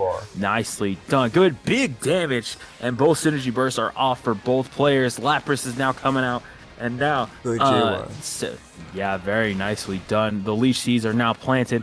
Gylergin currently in the driver's seat, but not for long, as Elucid is getting those bubbles out, and just for the moment. And now good shield pressure on Gylergin. Nicely done. And that could be it. That's gonna be it for round number 2 in this game 3. Gylergin has a little bit of life left. He has life. And Elucid, once again, not going to let any of that affect him. And the substitute into the water spout, nice call out by Elucid in the time being. The water spout's coming out with big damage. My God, dude. But the phase shift, nonetheless, Gylergin trying to get any big damage out for the moment. But Elucid using a nice phase shift once again. But calling out Elucid's jump right there. And the support gauge is now very nicely done. The support gauge is now maxed out. Now Elucid playing very defensive, good blocks all around, and then Gylergin at 243 using Eevee at the moment, and now nice Giga Drain right there to take some HP off of Elucid. That one. And putting his whole body into that one. What a tech. He really put himself in that one. The synergy gauge is now max, and Gylergin using the synergy burst at the moment, and now he's in the advantage state. Elucid's shell smash right there is going to miss, and now the synergy burst move is not going to hit, but the synergy burst for Elucid is coming out, and Lapras has been summoned. Getting clipped by Lapras. No, this clip for just a moment, but anything happening in these next few moments here, folks. Gylergin in the bat and running out of synergy burst. That's gonna be it. That's gonna be it for Gylergin at the moment, and Elucid is gonna take grand finals in the best of 5 3-0 versus Gylergin. GG's, well played by both players. Excuse me. Definitely not something to be yawning about, but that's just my own thing. But what about that ending? Because that was definitely the end all be all. That was the tournament point for Elucid, and they were able to close it out. And like Riggs just said in the chat, we have a tradition of interviewing our winners. We bring them into the VC and we ask them some questions. This should actually be something in your wheelhouse, Mr. Podcast host, of asking questions to this is definitely my thing right here. So yeah, if you were ever curious about anything that happened during those games, you're free to ask them. I know I'm gonna definitely ask what like just the Blastoise pick in general was just something to hold. I'm gonna reach out to them now in Discord and see if they're still able to do so. Here they are, actually. Oh really? Yeah, here we are. We have the Road to Greatness 52 or the 52nd tournament champion, Elucid, in the VC with us. How you doing today, Mr. Elucid? I'm doing good. How about y'all? We're just amazed. We're amazed by that performance that you put out there. How does it feel to be able to call yourself the Road to Greatness 52nd tournament champion, my dude? Feels pretty good. I'm not primarily a Blastoise main. I've said I was going to use them online, so I was like, hey, why not? 8-man or not, I'll take it as a win. So feels good. Nice Blastoise play all around. Yosh, you have any questions for our good champion over here? Well, they kind of already answered when I was gonna lead off with. I was saying, what in the world inspired the all Blastoise run this time around? I've seen you have Blastoise clips on your Twitter, but I've never actually seen it in full set. So this was a pleasure to watch.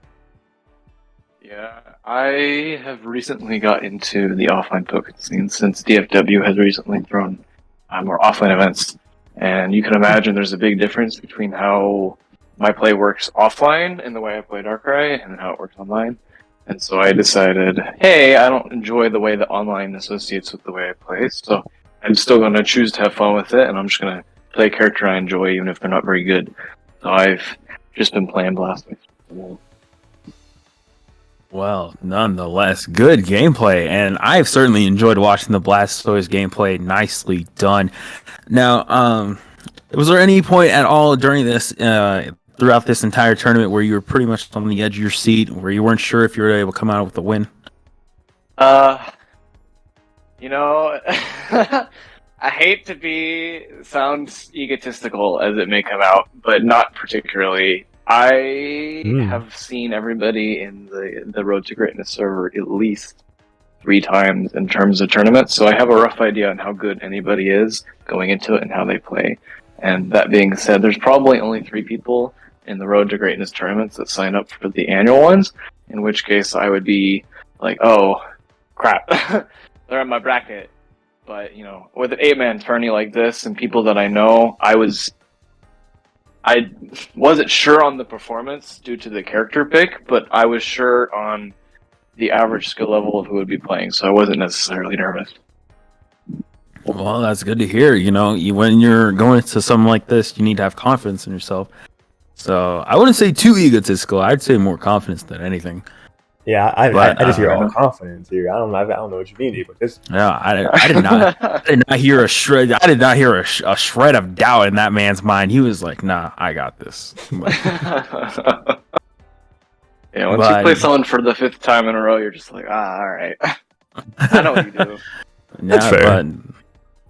Yeah, that is fair. I'm not even gonna lie, but nonetheless, dude, congratulations on your win once again. Despite it only being an 8-man tournament, a win is a win, and I'm actually kind of happy that I was able to commentate these last couple matches for you.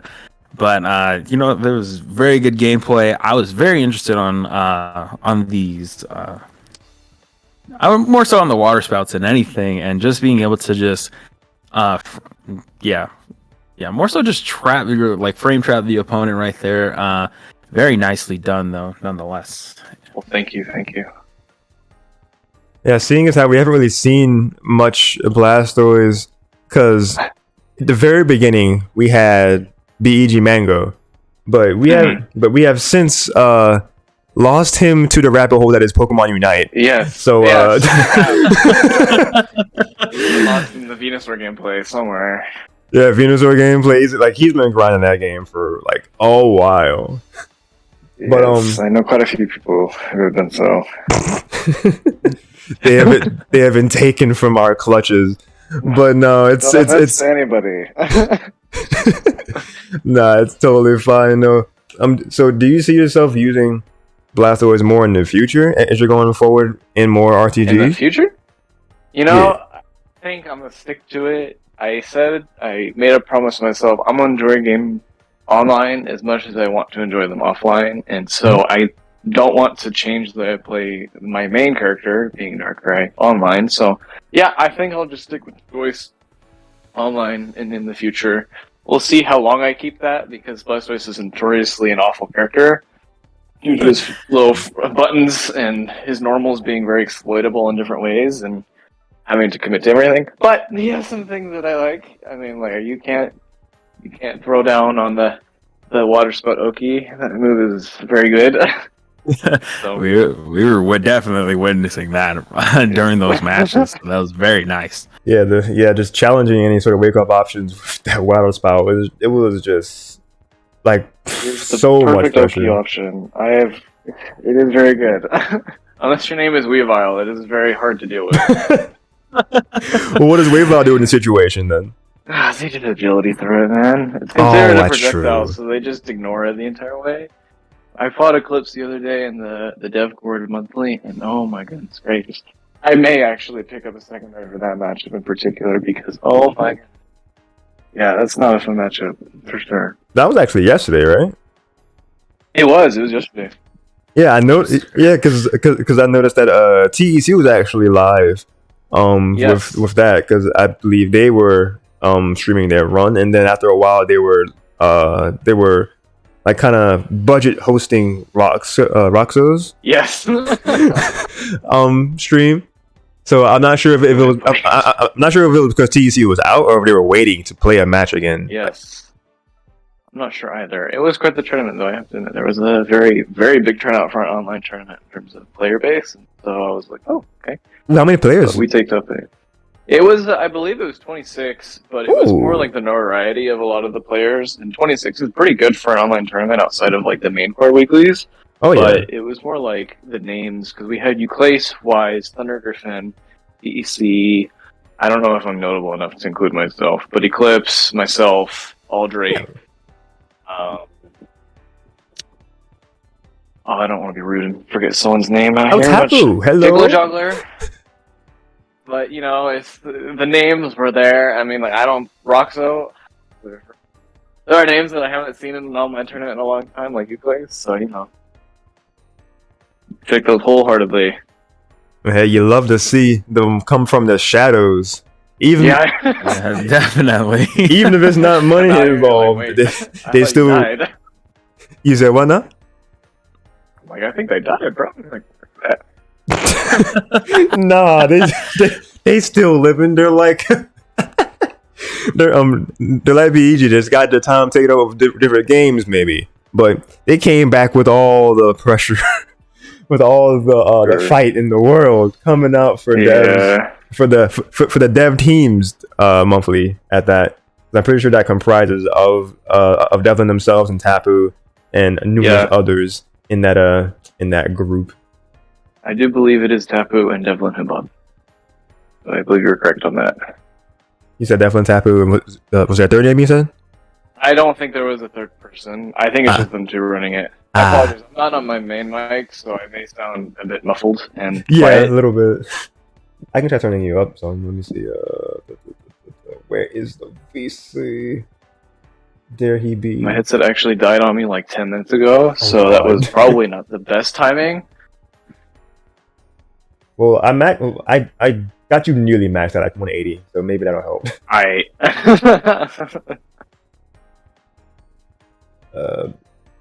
But let me. What other question am I thinking of? And Tapu says just us two for now. Okay, nothing wrong with that. Riggs, what was Riggs saying earlier? They went to game 15. Was there like dude? Tech and Eclipse went to game 15, so they went how? They went so they had winners finals, and then Eclipse lost, and then Eclipse came back. So they went 5 games for winners finals, and then he came back for grand finals. 5 games into reset, 5 games into Tech winning. It was wild. Ridiculous. I've done that dance with Eclipse offline where it was like 3-2 when I sent him to losers, and then he came back to winners, and then he reset me, and then he won. So it's happened. Like 15 games is a long time to play one person in tournament. It is. Tapu broke it down for you again and saying, winner final went to game 5 grand. Bro. Also went to game 5. But Eclipse got the reset, and then the reset went to game 5. Yeah, I know, bro. Dude, high key Eclipse is cracked. Like that is insane. It was down to Bug Boy and very fast Sneasel Pokemon. It was Knife Cat juiced up, basically. What'd you call it? What cat? Knife Cat? That's the way Knife Cat? That's what he calls me. He calls him Knife Kitty. Knife Kitty. Like, alright, whatever, man. That is a very He's got his personified version of Weavile in his heart, I guess. I just choose to roll with it. I don't know, man. Man. Oh wow. God. Just Just the thought of that is crazy. Just game 15. Oh Christ! I would cry if I had to be game 15 versus either of those people, man. Oh my gosh. Well, God. So what set was Roxo even playing then? That TC was watching. Like, was it losers quarters, semis, final? It's like I don't know, man. Because like I gotta look at the bracket. Yeah, I was in chat for a bit, and then yes, they are nuts for sure. Tapu, everybody involved in like in between tournaments that have been coming out of Road to Greatness and the dev teams monthlies. But oh god, what was I gonna say? Oh no, I lost my train of thought. What was it? Come on, grasp for straws faster, Darsh. I don't. Oh god, man, it is gone. It is actually gone. Oh, I know what it was. Like it. Like considering how, because it was late when I had finished my stream. Because after I was playing Smash, and then after I ended up labbing like for an hour out of nowhere. And then fighting fighting a friend of mine for like a quick best of 3 because it was like, you want to fight right now? I'm like, I was gonna end stream, but let's go. so we had that, and by that point it was close to like 11, and the tournament started like 9 Eastern time. It started around. It started 8 Central Time, so. Okay, yeah. So that'd be 9 Eastern. It would be 9 Eastern. Yeah, talking about the monthly from yesterday. Yeah, bro, they played for an hour and a half. Wait, what? Who played for an hour and a half? Second Eclipse, the whole thing took. No, I'm wrong. Hour and a half. Oh god, dude, I can't even imagine playing someone. No, dude, games. I can't imagine playing either of those people for an hour and a half. That would destroy me. Dude. So 15 games. And just that gameplay alone is an hour and 30 minutes, dude. Like, tech is already humiliating enough, man. The 15 games of just, like, getting outplayed and then Eclipse just running away into timeout, Icicle Crush, man. I'm just like, dude, I don't know if I can do that for 15 games, man. That'd be a lot. Yeah, power to TEC's Steel Resolve. Yeah, dude. Oh my god. That man is wholeheartedly resolved to figure you out one way or another, man. He labs literally every interaction I can think of in the game, but I don't know many people with that dedication level. TEC does have plot armor, Tafu. He really does have plot armor. Oh yeah, Riggs' funniest side story here, that he asked the money match in my server for Smash. He asked a money match? Yeah. In Eclipse? No, Thunder Griffin in Smash. Oh, dude. Yeah, I don't think. Wait, what? Yeah, I don't think Riggs is that much of a madman. He doesn't even. He don't even play this game, bro. Yeah. He just host. Like, no shot, dude. And then Tapu Zade is known. Riggs says, he said, I can't. Yeah, he was saying, you think I can't play Smash? And then Riggs was like, all right, bet. Pull up. And then I don't play Smash in a hot minute, man. Oh, okay. Now it's getting into a part of the story I don't know. It says, then to get back at me. Oh wait, this is part 2 that I did not even know of because the only reason I knew about it was because randomly $25 popped up in my PayPal. I'm like, what is this? Like, dog, what's happening? And he was like, I money matched Thunder Griffin. That's the money I want. I'm like, Smash? And it was like, yeah. You thought it was Pokken? Like, I didn't think it was Pokken, but okay. Yeah, but bro, I wouldn't money match Thunder Griffin, dude. Thunder scares the crap out of me, man. That's what Briggs was. Then to get back at me, he wins my whole RTG series the next day. We had because last week Thunder Griffin was our winner. They ran they ran full Chandelure that bracket. So that is what he does. Yeah. Definitely the best North American Chandelure for sure. Yeah, I was going to say terrifying. Yeah, I was going to say one of the, if not the leading best Chandelure right now in a. I groan every time I see him in my bracket, dude. It's not even funny. Oh, I hate that matchup. Okay, though, he's a cool dude. Do you hate it as like any of your characters, or Bro, I only really play 2 characters right now in tournament, and he goes like Chandelier is Darkrai's second worst matchup, and Blastoise is Chandelier's second best matchup. Like Blastoise only loses harder to Weavile. So yeah, I didn't really make a good character choice when I decided to play a different character. Yeah. oh, then Tapu, okay. that Tapu confirming that Griffin is easily best Shandy in North America right now. No contest. Easily. It's not really. Yeah, there's like in North America right now, in terms of people who go to tournaments, it's that one guy who went to. Why can I not? Players Cup 3? I believe that's correct. And then there's people like Agent Emerald and Breezy, but those are the only 2 people that I know that actually play Chandelure right now, and neither of them are anywhere close to his level. Yeah, I knew of Agent Emerald. That name, that name rung a bell. Because the only other one that would have been in at that level, but they have since gone to the shadows, has been Twixie. Twixie now plays Guilty Gear. He is a Strive Axel player. He doesn't play Pokemon anymore. He is a very good Axel. I've played him twice now, and my gosh. So, yeah. Oh, Thunder definitely holds that title. That one guy's a Michigan Chandelier player. He goes offline sometimes for the Michigan tourneys. Correct me if I'm wrong, but he doesn't do online stuff with Chandelier. The only time with Players Cup. Oh, okay. You won't see him. Oh, rip. So it was Thunder definitely holds that title. Uncontested.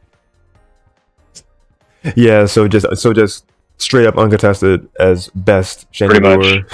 Chandelures are like basically non-existent in the same way that Blastoise is basically non-existent. Mm-hmm. Like I'm probably the only. I was gonna say competent, and I realize that's not a good way of putting it. There's a couple Blastoise players, because there's like Heavy Bubbles. I know Cloud plays Blastoise on occasion, but in terms of North America, it's basically just BG and now. And then Slip and Bug. I'm not going to forget about Slip and Bug. We'll regret that later. But I don't know how long Slip and Bug plans to play on him, and if he's still playing him. I don't recall if he still is. I haven't seen Slip and Bug in a while. Yeah, it's a name that pops up occasionally, and I'm like, oh, I remember that guy, and then I don't see him again for like a month. Slip and Bug, the legend, Tapper says, and then young Blastoise main 42. That's main 42. Those are right. Yeah, like Riggs says. 42, 43. Yeah, Riggs hosting these for people with no local scene. So if people do want to traverse the online waters, pun intended there, then they can actually come through and pull up to the weekly Road to Greatness every Saturday at 7 p.m. Eastern Time. Check-ins at 6 p.m. Be there bright-eyed and bushy-tailed. We'll be there for the check-in period because we don't want to see too many TECs who comes in and checks in like kind of pulls up in the last 5 minutes. And just kind of making Riggs' job harder to seed, but I mean it's not really hard to seed TEC because he just kind of wins. Yeah. A lot of it anyway. So like 90% of them right now. I think he normally gets first seed. Yeah, he usually I think gets that's like a running seed, joke among top players is that they don't show up until last minute. I think Quarantine Report 4, Shadow, and Jukum both signed up, and then when it came time for check-in, they responded 2 minutes late. They didn't get in. I think that's just a joke at this point. I'm not entirely sure. Dang, actually for In the Road 5, I think Shadowcat actually signed up, but it didn't make it. Yeah, I think that does.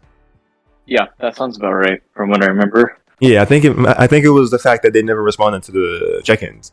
Because End of the Road has an elongated 2-hour check-in period instead of the normal 1-hour one because it's a bigger thing. So Riggs puts that in place so people are able to have more time, or they made sure that there's more time, in advance to be said. All right, I'm gonna make it.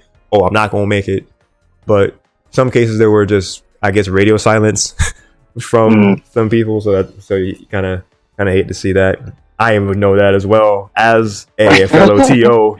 Because, man, seeing DQs and brackets always hurts my soul. Yeah, that's never fun. If they have a reason, that's one thing. But if they just don't respond to the show, you're like, dang, man, all right. Yeah, sucks. But Tapper said, I was so sad Shadow couldn't make that one. Would have loved to see him play. Same. Would have gotten washed, bro. I don't know what. It would have been cool to see them. It still would have been cool to see them play in Road to Greatness, though. It definitely would have been like a joke. Basically, that's all that would do. Say what now? Man, it would make me look like a joke, dude. Shut way better than I am. Right. Definitely the most competent out of the Darkrai players, I must admit. Oh, and then Riggs was saying something else. Texas scene can link up. It can link more often. Yeah, Riggs has plans to do offline things eventually. So getting the experience with Road to Greatness online is definitely going to help them with being able to manage people. So definitely got my what's the phrase I'm looking for? I'm rooting for you, Riggs. We're getting that off the ground whenever you plan to. But to not have this go 50 different directions anymore as far as an interview goes. Well, actually, I mean that's nothing compared to when I had you on VC before. We were talking about for like a long time for no reason. We derailed pretty fast. We really derailed. I'm like, as soon as you were like, "Hey yo, we have common interests." Hey yo, I heard romance and I was like, yes. I can get recommends from. You like rom-com anime, my fellow people. Let's go. I was like, hey, I need some more. We still gotta talk more in DMs about that because season 2 of Rent a Girlfriend's been going on. I haven't watched it yet. Started it, man. It's on my list. I got 3 animes that have been updating. Man, because I don't know how ready I am to tread back into the MC in that show. Not quite sure. Yeah, Kazuya is kind of. Yeah, I don't know, man. Well, gotta hear how it goes first before I trip back into those waters. You gotta what now? I gotta get a recommend on it first before I tread back into those waters because I'm not sure how it'll turn out. That's fair. Oh, Riggs actually said let's talk about the crew battle. Ooh. Crew battle? Yeah, the NA versus EU crew battle. Am I included in that discussion? I'm not sure. I don't. Well, how was the? Oh, Dev Team, yo, welcome to the stream. I know that the main ones that played because it went from a 5v5 to a 3v3, which I'm not sure if it was just unavailability from certain people from one side or both sides or what happened. I mean, of course, one side wouldn't make the other side not be available, unfortunately, unless it would have been somebody from one of the lesser, if it was a situation where somebody from the top 5 on PR either side couldn't make it, then maybe number 6 or 7 would step in, I would think, to fill in the gaps. But yeah, I'm not really sure what happened. I just know that it became a 3v3, and then like Tapu says, let's go NA 1. Yeah. So both sides by a landslide, I must add. A large point differential. How did this? Matter of fact, yeah. Let's talk about the crew battle. How did the scoring work? Because the announcement said NA won 9-1. What happened? Yeah. So, from my understanding of how the crew battle works, you accumulate points based on how many games you win in a set. Every set should be best of 5. And whoever accumulates the most points at the end of it wins. So it's let's say that Tech goes against Niet, and he goes 3-0. It would be 3-0 in terms of North America versus EU. At the end of the total sets, whoever has the highest accumulated points ends up actually taking the entire thing. Now, I don't know if that's still how it works. That was my understanding when he explained it the first time, back when we were supposed to do it. Yeah. But I believe that should be how it works. Because I know Tech... Kaiser and I don't remember what the last representative was, and I only remember Vanny from EU because I remember Kaiser talking about it, and because I keep track of things sometimes. But I remember Kaiser won 3-1, and then it should have been 2-3-0. That should be what it was. So he said Kaiser won their set 3-1, and then you said what was the other part you said? I think TEC won 3-0, and then I don't remember the last representative who went 3-0. Oh, your boy. Was it your boy? Okay, that's what I thought, but I wasn't sure. Yeah. It was either him or Kohler, from my memory. Well, Kohler didn't play because that's what caught me off guard. Because now I got this pulled up here. If I open this, because I was checking out what the PR was just to make sure I wasn't mistaken anything. Where is my Chrome source, real quick? Boop and a boop and boop. There we go. So, because I was wondering how it got to Kaiser, because I was like, what about Kohler? I know for sure Kohler was up there in the PR, and then Aldrich was fourth and Kaiser was fifth. So like, I really like how Blues did this graphic too, because it shows who like went up and down or who stayed the same. Because TC just remaining dominant with that dash. Your boy going up one, Kohler going down one in favor of your boy. Kaiser went down. Oh, my chat's kind of blocking the other part of it though. And we just kind of take Twitch overlays and move it to the side. Pokemon Repeller, hello, welcome to the stream. How you doing? That's the newest Nanju. Oh, Vortex he actually got tied for 8th. Deadly Shock was 6th. Okay, Lemon was 7th. Vortex and then Gylergin was 10th. But from how they were playing tonight, you would have thought they were higher than that. Oh, looks like I would definitely have to agree right there. Yeah, my internet is kind of not wanting to load in emotes in OBS because Pokemon Repeller had some emotes in the chat, but I guess I'll see it in Twitch. Possibly. Nope, not even loading there. Just being dumb. But Riggs probably was talking about the scoring. Maybe I know. I see Tapu's name a couple of times over. Oh wait, did I pick? I could have swore I had this open on Google Chrome, but of course I don't. This is open in Edge because I have Twitch there. Let's move this to move this graphic over to the other thing. I keep forgetting that the default browser on my computer is not Chrome, which I need to change, by the way. Because I mean, there's nothing really wrong with Microsoft Edge. I just prefer Chrome. Generally, because they're superior. I think so. I actually don't like Microsoft Edge at all. The interface is not to my liking, but each their own. Yeah. All right. So, oh, geez, too much zoom. All right, so we kind of do this. All right, so there. Season 5 Power Rankings. Because we can't really look at this at just at once for the EU PR, because they go above and beyond. I'm not sure if it's Chepe who edits the videos, but they have like whole PR videos.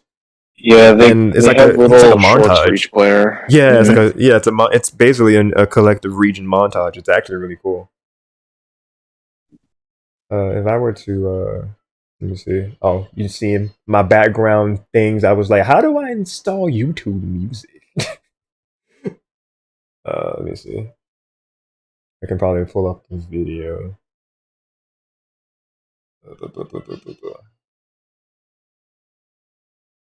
Copy that there. Link. Copy link. I don't know the music that was used, and this is copyright or not. We're just kind of taking a gamble here. Because we'll find out. We gonna find out today. Gonna learn today.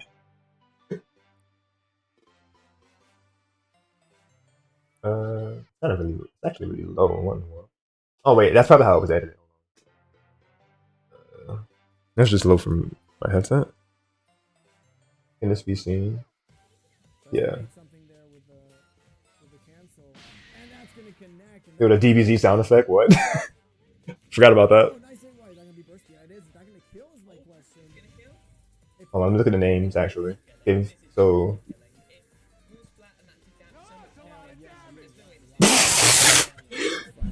I'm not sure if y'all can even hear the sound from this, but I just hear just a loud comment. That's a lot of damage.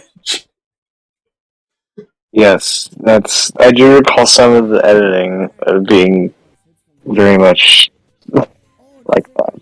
Kind of meme-ish. But that's Yes, a little bit. But that's what was. I think that's kind of it's part of its charm actually. Yeah, Vanny Star. I think rounding it out and then Lycan is fourth, Yes. being Lucario. Oh, that was a card grab. Okay. Oh, Leaf Blade third. Sceptile.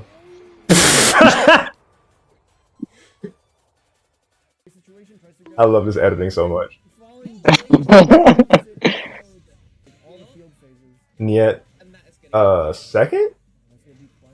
Yes, I think Aura was first this season, which was really good. Okay. Ooh. Oh goodness. Leaf Blade. It looks like 2 Sceptiles on the PR. Oh my god! Just going for the Oh god, what's that called? Just 2 of them. Leaf Storm. Leaf Storm. Yeah, that. Pretty much. Enough. Gosh. You just went for 3 of them. That's crazy. Oh, it actually had the text at the bottom. No, yeah, you're right. Aura Master was the one. I wasn't able to see it because the playhead was blocking it at the bottom. Yeah.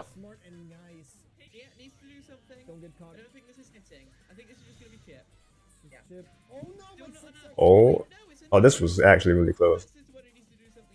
What is this? He went for like 3 CDCs. Dude, there was no time left on that clock. That was clutch. Yeah. Yo, clean EU gameplay. You love clean EU gameplay. Not gonna lie. I wish we had a better Hardbox edited a more video. stable connection. Our box did. Oh. Well, there you go. Now we know. Oh, my Tapper says, yeah, Kohler and Yet ended up not being able to play. That's what happened. Rick says, Kaiser 3-0, your boy 3-0, TEC 3-1. You mean to tell me that TEC wasn't the one that 3-0'd somebody? Yeah, Excuse Kaiser me? 3-0'd Vanny. Okay. Cool. Oh, Kaiser. Well, I mean, hey, mad props to everybody, but Kaiser and your boy just 3-0'ing their opponents respectively. That's crazy. But yeah, both sides got skills. Well, let's go NA like Dev Team said way earlier. And then Pokemon Repeller was saying, are you done with Pokemon? For tonight, we are done. Tapo says, anyway, I gotta head off for now. Have a good rest of the night, everyone, and thanks again for streaming/hosting. You're welcome, Tapu. It's always my pleasure to. I couldn't make that time for me myself, unfortunately.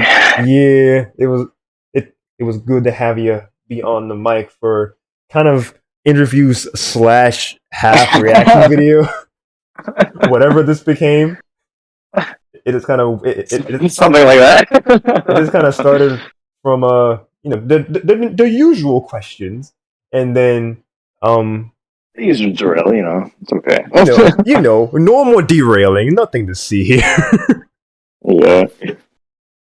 But yeah, okay, well, thank y'all for hosting, and I appreciate your time.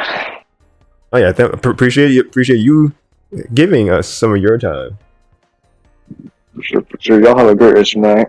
You too. All right, for sure. That was the winner of Road to Greatness number 52, Elucid. We got the perspective of them from using Blastoise, what they might be thinking about going forward with the character, and then perspective from other tournaments as well. So love to see and love to hear the different perspectives and just the different roulette of voices to come on. Yeah, definitely. To help give us their insight. Dev came on at the end, but thank you for top 4 stream. Welcome, Dev. Congrats on making top 4 this time around, actually. That Lucario was moving, man. I will say, I am very excited to see what Elucid is able to do with that Blastoise now, because we already just saw what they were capable versus Gylergin, so... Mm-hmm. And seeing as they just went clean throughout the tournament, they didn't get sent to losers or nothing, so... It's nice to see what they'll be able to do. Absolutely. And then Dev, we could always use some work, but hey, when you were on, like you were getting some really good like punishes and conversions. But yeah, don't like even even if you didn't do as well as you wanted to do or could have done in the grand scheme of things, the wins and interactions you did and the games you took, definitely valid. Definitely proud of those. All right, my man. I'm gonna go ahead and hop off the VC so you can go ahead and do your outros. Thank you for letting me do some commentary for the road to greatness. Hopefully, maybe one day I'll be able to come back on the mic with more knowledge than ever before. But once again, thank you once again, my man. And I will catch you and chat. I'll catch you all later. All right. See you later, man. See you later. That was the voice of my good friend 20XX. He helped us with guest commentary for this evening. Not a lot of knowledge of the game, but definitely still help bring the hype because he's just a natural commentator and just really good on the mic in general. So he was able to really he was able to ad-lib really well. So I'm happy he was able to get on and try something new. You'll love to see it. Just like I always say in the server when I share the graphics, anybody's able to like reach out to me for commentary if you're wanting to try your hand at it. So if any of y'all want to help and bring your own style of the commentary, then please feel free.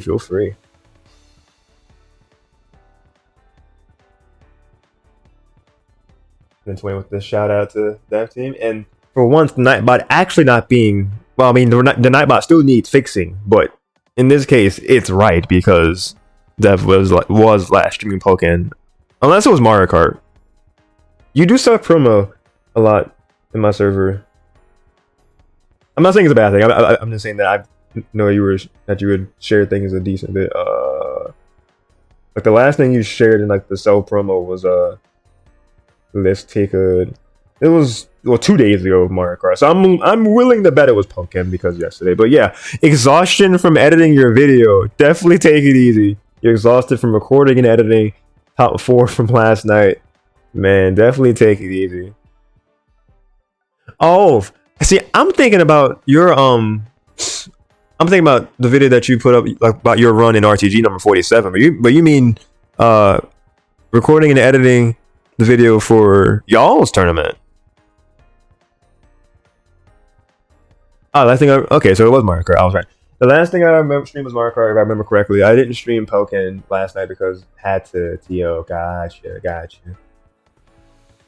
SS Maxter, hello, welcome to the stream. How you doing? We're actually going to be ending off here in the next couple minutes. So you came in at the end there, but I appreciate you dropping by. We were just coming off of an interview with Elucid, who won our weekly this time around with the 8 entrants. Humble numbers, but sometimes the weeks just be like that. But they took it with the Blastoise. And the DevCore Monthly, 24 matches. 24 matches. Man. 24 sets? Or which I assume is what you mean. Thank you for the follow, SS Maxter. Really appreciate it. And I'm doing well. Appreciate you asking. And I'm glad you're doing well. That was tough. Oh, right, because right. Because of the context of TEC and Eclipse being 15 games alone. My God. That's wild to me. That they went 15 game 5 winners final. Then Eclipse getting them getting the game 5, then the reset, and then the reset being game 5. Dog, I could not imagine. I would be so done. I'm like, y'all can't be real right now. Even if I used my 2 profiles that I use, I still wouldn't have had enough. Oh, actually, I would have had enough just for winners and grand finals alone. Because I would have had to be like, okay, losers final, we have to take a bet. Well, actually, I wouldn't be able to out of order like that. I have to do winners and losers. I'm not sure how many games losers final was, but I'd have to clear out everything to make room for just grand almost by itself, because that's 10 games right there. There's this goddamn TEC to clip.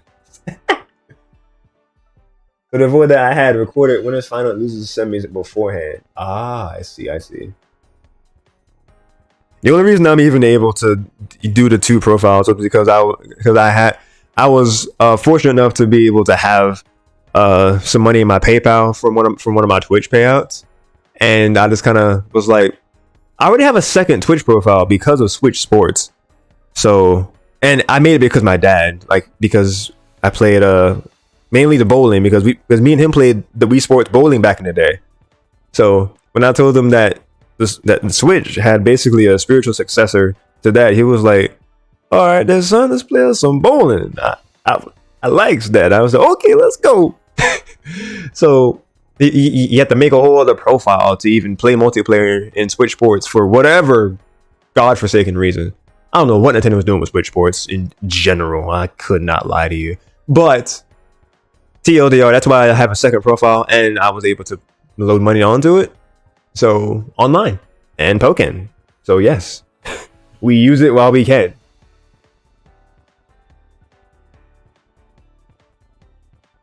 And then, yeah, I have a family plan. I had an extra slot in my 8-person family plan, so I made a second account and used the last slot to have 16 slots. So, yeah, we had the same idea to have 16 slots. Okay, cool. And then 20, give him the extra shout out from the shadows. Appreciate my boy's efforts. But that is going to be that is actually going to be a wrap this time around. Took a little bit. We got some good activity in chat, especially towards the end where we're talking about both tournaments and the crew battle and whatnot. But hey, I love the interaction at any point that we get it in the stream. I hope you guys enjoyed watching the games that were shown in these replays. But yeah, thanks for the top 4 commentary, though. You are welcome once again. I hope you and everyone involved in watching this, whether it was live or in the VOD after the fact, enjoyed this. I will, at some point in some future, start making proper VODs of this whole series and then upload them to my own YouTube channel. I might even segment the interviews as well, because I think the interviews can be entertaining in their own right.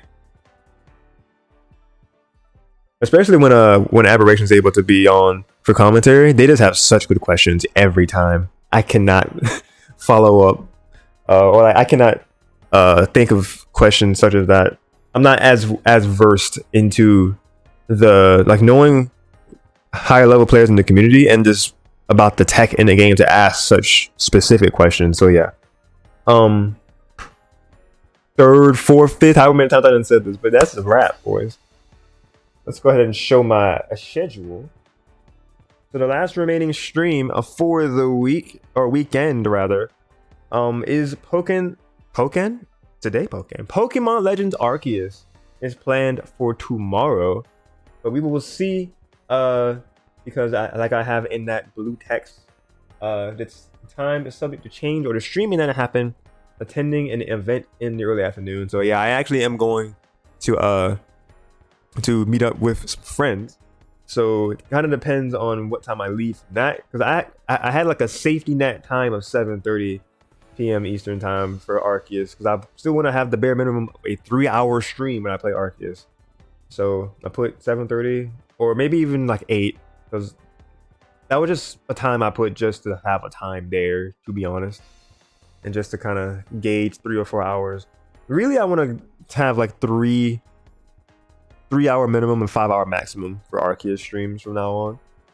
But considering that is a night that I have to be prepared for work the next morning, kind of don't want to go as late. The command shot has been edited successfully. Did you fix it? Oh, the spacing. Edit command shout out. Thank you for coming through the stream. That make sure to send your love as they were last seen playing. Ah, so you had to. I appreciate you trying. Thank you for helping me with fixing that. Give me a minute. I'm gonna fix this. All right, thank you, 20.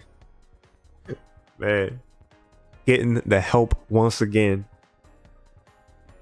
But yeah, the plant commands. Okay, that he had to get the link to actually get the full thing. That's fair. That's fair.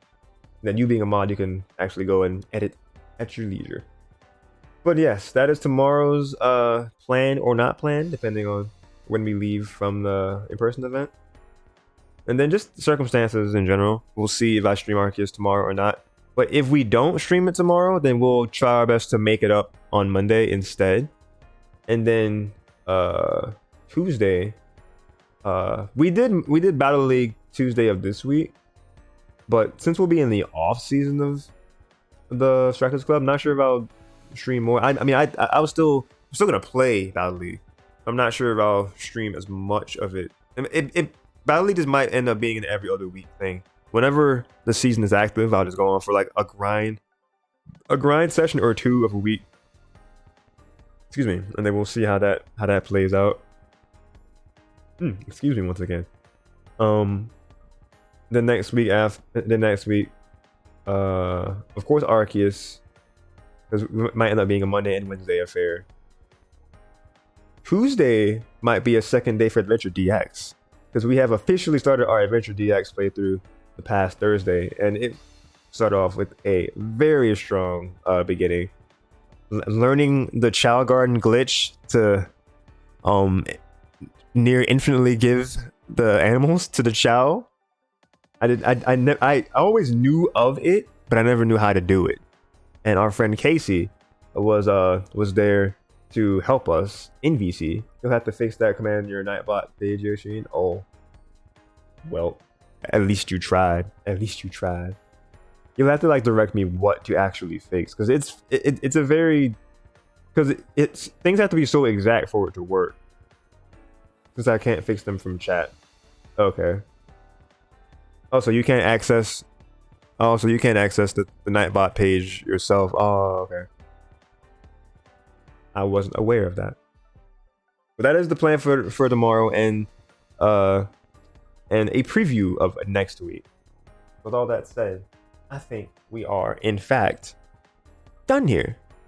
My name is Darshin. This has been Yoshin96. If you want to see more, please follow us to be notified the minute I go live next. Check out my socials on the title card here and on my profile, YouTube, Twitter, Facebook, and the Discord servers, most importantly, so you can yourself join in the next Pokken weekly of Road to Greatness, or my own event of Smash being Yoshin Monthly, and soon to return Yoshin Exhibit, which is my side series that I use to experiment with other casual to semi-competitive rule sets. So the last time I even did an exhibit, because I don't think I even did it this year, I think it was last year, February, of Pokemon Day, when it was just a Pokemon themed only tournament. So the exhibit has been dead for a while. We want to bring it back with some new formats. Good night, my dude. Good night, 20. Thank you for everything again. And thank you guys for watching. Have an amazing rest of your night or day. Having amazing rest of your night or day, depending on where you are. Stay safe, please, in these times. God bless. Keep on being awesome. Appreciate you guys hanging out once again. And I will be seeing you guys next time.